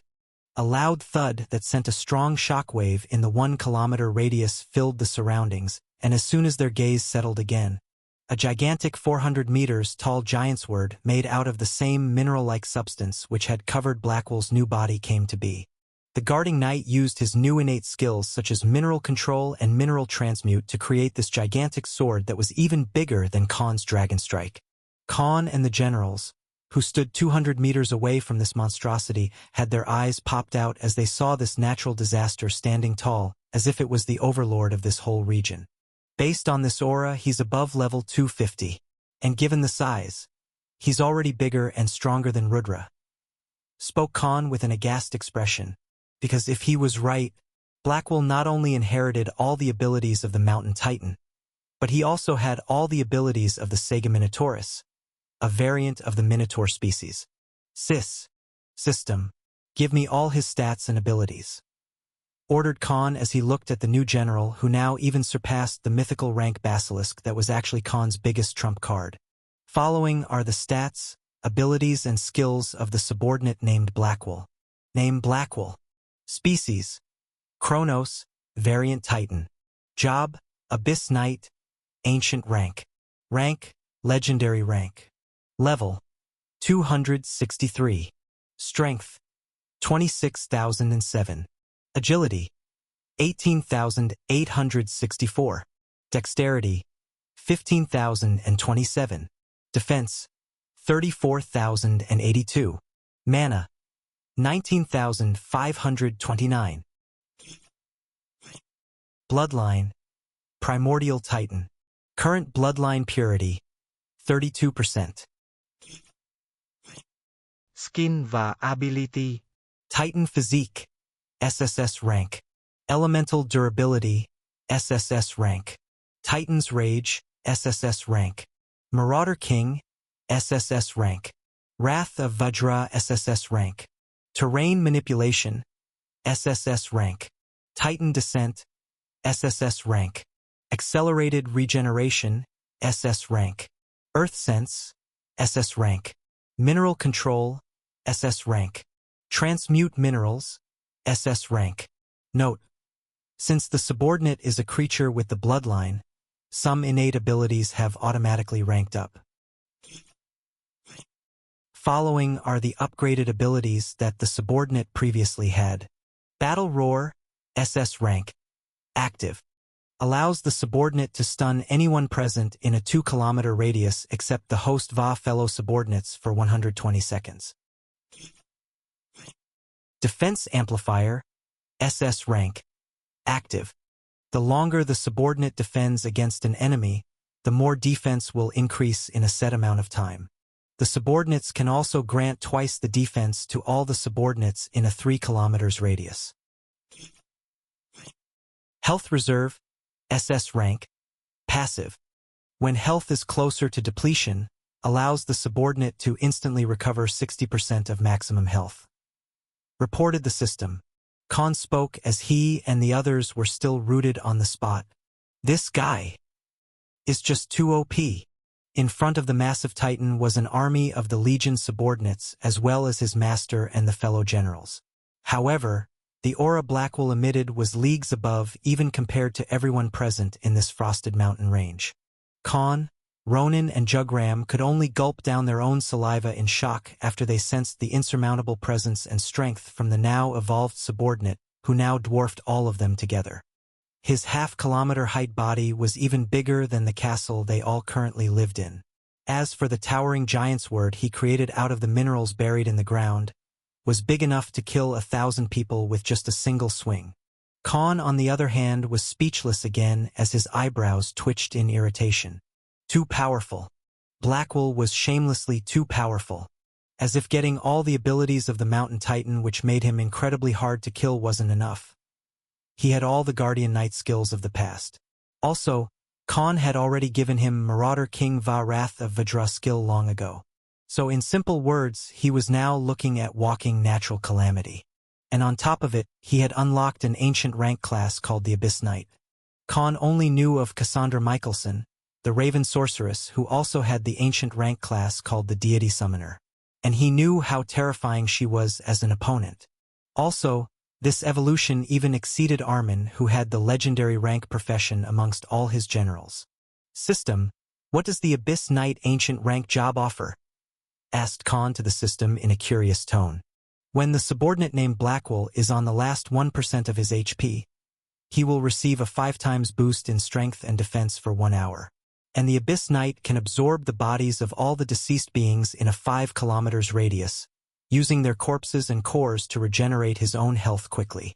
In this state, if the Abyss Knight is given a large number of high-ranked mana ores, he will be able to instantly recover all of his physical stats while retaining the previously received buffs, boosts and effects. Reported the system. Facepalm. Khan facepalmed himself. Doesn't that mean he's an immortal? He asked with eyes full of disbelief. Because that's what the Abyss Knight ancient rank job basically meant. Even Armin, who had the legendary rank Pathfinder job that allowed him to heal and strengthen the souls of his allies, wasn't so overpowered to the point he became a terrifying being like Blackwell. In simple words, Blackwell was like a T-Rex on a battlefield that was already incredibly hard to kill even if you had an army of thousands. And just when you thought that you were close to killing him, he would start with the second phase and his final form where he was even 5 times stronger and immune to attacks for an entire hour. And from the bodies of the dead, he could recover his health to the max, rendering all of your previous efforts useless. An enemy that was a nightmare for everyone regardless of their strength or manpower. This guy even puts those Dark Souls final bosses to shame, spoke Khan. Every single ability was above S rank, 60% were already SSS rank that were comparable to a legit Saint rank skill. And given his stats, he was comparable to a full-fledged first-stage Saint fighter. Rather, killing a Saint on the same level and fighting a second-stage Saint on even ground won't be a problem for him at all. Although Rudra was an inborn mythical rank monster, Blackwell was the first one to naturally progress to legendary rank. But his bloodline was even superior compared to the former, and given all his abilities and skills along with the difference of levels. Even the now evolved Rudra, when he fought Jormungandr, wouldn't be able to win against the new Blackwall, because he was nearly 6 times bigger than the basilisk, and even the armor-like body was something that Rudra wouldn't be able to pierce through easily. So unless he inherited the neurotoxin venom and used his magma attacks, he had a slim chance to even stay alive in a long fight. So basically, Blackwall had the potential to surpass even the god beasts in the future. Just then, Ronan spoke loudly. "Hey, Bull! Quickly take a human form. You're hard to look at," he said nonchalantly. However, Blackwall's massive face looked down on the ground and saw the rogue general, who was basically as tiny as a mosquito, in front of him. He gave a look that was filled with a sense of supremacy to Ronan and spoke. "That is Lord Blackwall for you," he said as the grim and deep voice echoed in the entire 3-kilometer radius battlefield. Just his simple, overbearing voice quaked the ground and sent shockwaves in the surroundings. Don't we serve the same master? Doesn't that make us equals?" asked Ronan in an irritated tone as he was looked down on by Blackwall, who was many times weaker than him before today. "You and I are equals. Who decided that?" asked Blackwall in a condescending tone, as if he was looking down upon all the creations. That Titan bloodline must have gotten in his head," thought Khan as he shook his head. Khan noticed that there was a certain character trait developed in him, just like Rudra did back in the day. "Shut up and take a human form," shouted Khan. As if an alarm rang in his head, Blackwall quickly knelt on the ground. Shatter! Crack! The ground trembled, and their trio that stood 200 meters away from the variant Titan felt their footing shaking again as the Titan general knelt. "Yes, my lord," complied Blackwall. The ginormous giant's word suddenly disappeared as if it was mixed in Blackwall's body. And using the metamorphosis bloodline that was imparted to Omega Va all the generals by Khan a year ago, Blackwall's Titan body finally started becoming smaller and smaller with every passing second. Finally, after 10 minutes, a 4-meter-tall human with brown skin color and an endomorphic body build stood in front of the trio. A bulky man with nothing but bulging muscles and a shredded body came to be. At this moment, even Jugram, who had reverted to his human form some time ago, felt like he finally had some competition in their group. 2 brown horns were coming out from the sides of his head that had spiky black hair pulled backward. Long and pointed ears over the short and sharp black beard along with the yellow eyes without an iris gave him a look of a veteran warrior who could take thousands of opponents on his own. On top of it, there were some archaic runes over his shoulders as if they were some sort of magic formations or seals, and there was a hint of yellow glow running through those runes. Blackwall in his human form looked like an ultimate tank who could carry the whole team in a dungeon raid by himself. Just then, Khan offered him a set of epic rank magic outfit to cover himself, and the Abyss Knight General finally spoke as he knelt in front of his master. His vehement and worshipping voice resounded in the whole region. "Finally, I will be able to properly fight by your side again, my lord." Khan looked at the kneeling Knight General in front of him. At this moment, Blackwall had an elated and excited expression, as if his long-time wish was finally fulfilled. And unlike Rudra, he truly intended to be useful to his master in day-to-day life, but couldn't do so in the past 1 year because he hadn't met the conditions of crossing level 100 and becoming a Lord rank monster. "Master, I don't have proper weapons and armors for this new form of mine," spoke Blackwall. "Don't worry, the old man will be done making new gears for everyone from the body of the Invimerac soon. They will definitely be many times better than even the best of the epic rank armors and weapons you can get normally, since the material is the body of a legendary monster. Based on its innate abilities, I'm sure all of them will be a lot resistant to magical and physical attacks. So you will need to only wait for some time," said Khan as he assured the general. Plus, they had to customize new weapons and armors for him anyway, so Albestros could make a proper gear set for him. "Besides, do you even need armor at this point?" asked Khan nonchalantly. Given the skills and innate abilities the Abyss Knight had, this guy didn't even need a bulletproof jacket. He was no different than Superman facing a tank. The latter had no effect on the former. "He certainly needs one." Suddenly, Ronan spoke in a jolted voice. "Why?" asked Khan. Ronan then telepathically told him the reason. Khan's eyes were wide open after the realization, and he too nodded in agreement with the rogue general. The half-naked Blackwell was too much fan service for the thirsty ladies. Just having Jugram stand among them was already enough. And if they had Blackwell in this getup, that was like calling out unnecessary attention to their group. At the present moment, both Khan and Ronan were questioning their masculinity since two of generals were 3 times bigger than them. Because regardless of what a woman says, size does matter.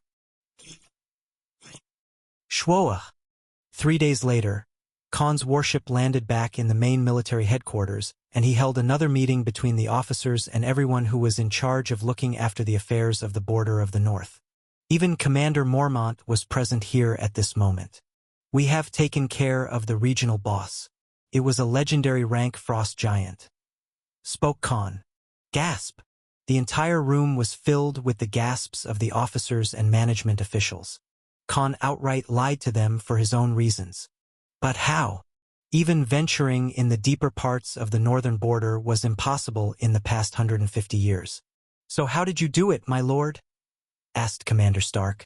Khan then simply took out 2 potion bottles. One red and one green. The red one kept our bodies warm for a longer duration, and the green one contains the venom of the previous legendary monster we killed in the Hiriano region. Since our group contained only 3 people, we successfully managed to reach the inner regions of the north. We didn't even fight it. We simply poisoned the food offered by the underlings. And it took days for it to die, said Khan. No way he was going to reveal his real strength or too many questionable details of their fight. Because that would raise more problems, since no way a semi-saint would be able to kill a legendary rank monster that was comparable to a saint. After their discussion finished and they boarded their warships to depart, Khan spoke to the rogue general. Ronan, after we return, make sure to gather information about the history of the Verlassen mountain range. Every regional boss we met so far is a legendary rank monster. And there are still 3 more hotspots we have to visit. We're most likely to meet 3 more of such monsters. This can't be a coincidence, he ordered. I too believe that something is controlling all these monsters, and that's why they're causing these monster tides every year for no reason, said Jugram. But my lord, the whole Verlassen fiefdom is 8,000 kilometers wide. What can control these legendary monsters, and that too from this far distance between them? Asked Ronan. Just then, Blackwell, who appeared out of Khan's shadow, spoke. This has also come to my mind, master. And I think we have a possible lead. What is it? Asked Khan, while the other generals, as well as Omega, who were back together, looked at him. What else is 8,000 kilometers wide in this fiefdom and also encompasses it? Asked Blackwell rhetorically. Just then, Khan and the others realized one thing. The invisible dome that stops all the saints from entering. All of them exclaimed in unison. Yes. There must be a reason why it exists, and the main cause behind it must have been kept secret from the past 2 centuries, said Khan as he came to a realization. Could it be related to the mission they told me to complete? Asked Khan to himself. Also, there was one thing bugging him till this point. That despite having so many monsters occupying this region of the Empire, the government was still sending weaker troops. Fewer semi-saints. And yet they encouraged people to live here. There is something big happening. There is some sort of truth that I'm not aware of, spoke Khan. After returning to Asir, Khan entered a section of his castle where all the records and archives of the Verlassen fiefdom were kept. He ordered Mr. Rodick, his official aide, to hire a few hundred historians within a week and allow them to access the records. And finally, after 6 days, nearly 300 historians and those who dealt in ancient archives come to their castle. The deal was simple. They get the money, the knowledge of these records. And in return, Khan wanted them to find the records of the happenings of 200 years ago. To keep the matter a secret, he had all of the historians sign a blood-bind contract.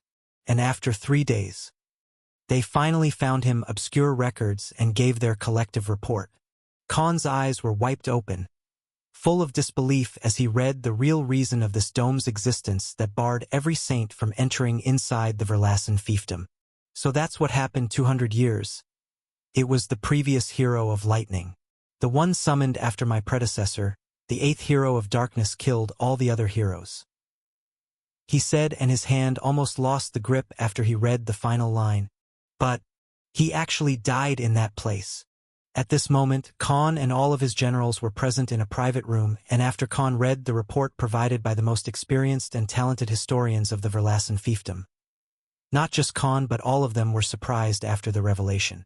They already knew that Khan was a chosen representative of God of Darkness, and he was given divine abilities which Khan used to create and give life to them. But now another hero was added to the play. Wait a minute. So there was another batch of summoned heroes, or he was summoned alone after the incident 300 years ago? Wondered Khan. Currently, his knowledge of the other empires and the whole crusade against the demon god was non-existent. Because unlike the rest, there wasn't a single person who knew anything about it. And the government as well as the top 3 noble factions had done a very good job making this summoned heroes thing unknown to the general population of the empire. Khan assumed that it was because of worshipping gods or creating their churches, and any monastery was prohibited because of the bloodied history of this empire due to various cults and churches once causing a bloodbath in the name of their gods and killing those who believed in the doctrines of the others. It was the first Emperor Rathnar who got rid of the old roots and stopped the war and created a new empire with equality for all races and species, unlike the other empires where only one species who worshipped a particular god thought of them as superior while others were considered as heretics. Thus, after learning from the consequences of the past, Rathnar had prohibited worshipping any god or establishing an organization that spread their teachings or preached one-sided delusional beliefs.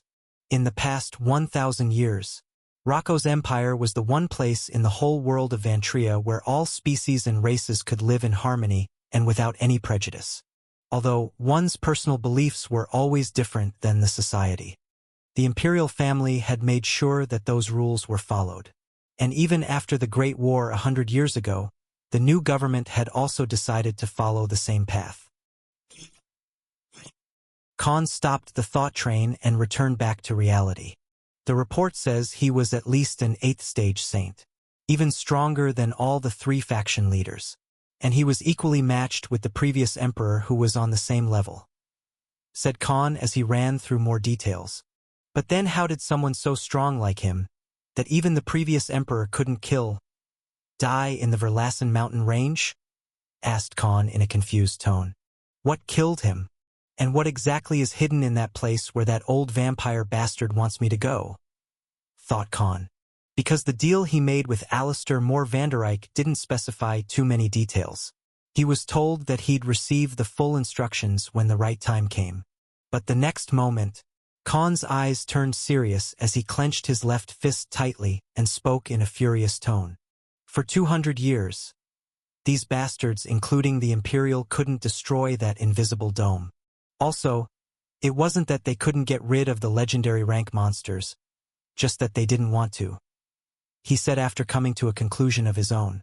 After the 3 noble factions joined hands and their faction leaders banded together to kill the previous emperor, the newly established government could have stopped this as well. But they too chose to keep things running as they were, he said in an exasperated tone. Why? What exactly is in that place that they allowed these monsters and also this invisible dome to keep on existing? What's so important that they knowingly sacrificed the lives of more than 1 billion people in the past 200 years by not doing anything? Questioned Khan as his mind was running in circles and he was failing to find the real reason. I guess I will have to find out everything on my own when the time comes. He spoke and then signaled the generals and Omega to follow him. Khan then met all the historians waiting in the throne hall and thanked all of them for finding the information despite not having many sources of information and records. Because they didn't just read through the books and archives, but they pulled their own connections and gathered enough evidence about historical events. Not only Rocco's empire but the neighboring empires as well. Only then they managed to link the previous hero of lightning disappearing around the same time as this dome that could easily kill the other saints regardless of their ranks coming into existence. When the night came and Khan read through the reports again and again, trying to find a clue of his own, he was hit with a sudden realization. Don't tell me all of that, all these lives lost and all that money spent, for just stopping the other empires from invading that place with their forces, said Khan with a horrified expression on his face. It's most likely that they didn't want the other empire to invade the Verlassen mountain range. And since no saint could enter because of this invisible 8,000 kilometers wide invisible dome, and all those legendary rank monsters became impossible to kill even if they sent their armies along with hundreds of saints. Plus, the terrain disadvantage is too much for a full-scale invasion. Starting a war where their best warriors couldn't even enter the battlefield would be outright foolish, and no matter the money or resources, they wouldn't even achieve their goals, he said in a surprised tone. While Khan was lost in his thoughts, Ronan suddenly appeared out of the shadows in his room and shouted hurriedly. "Master, we're in big trouble," shouted Ronan. "What happened? Why are you so worked up?" asked Khan curiously. Ronan then quickly informed him about the grave matter at hand. "Master, it's Cassandra Michelson." Tap, tap, tap, thud, thud, thud. Khan quickly ran through the castle and directly jumped down from the highest in the gap among the spiral stairways that connected all 4 floors of his gigantic castle. Thud. Khan landed on the ground floor and charged towards the exit of the castle, as if he was running out of time. Swoosh, swoosh. Just then, Omega and Ronan both appeared from his sides and spoke. "The warship will be ready to depart in a few minutes." "Your order, Master," said Omega. And finally, after they reached towards the massive front door of the castle, Khan saw 4 more of his generals waiting for him. Jugram, Blackwell, and Armin. "You 3 with me," commanded Khan.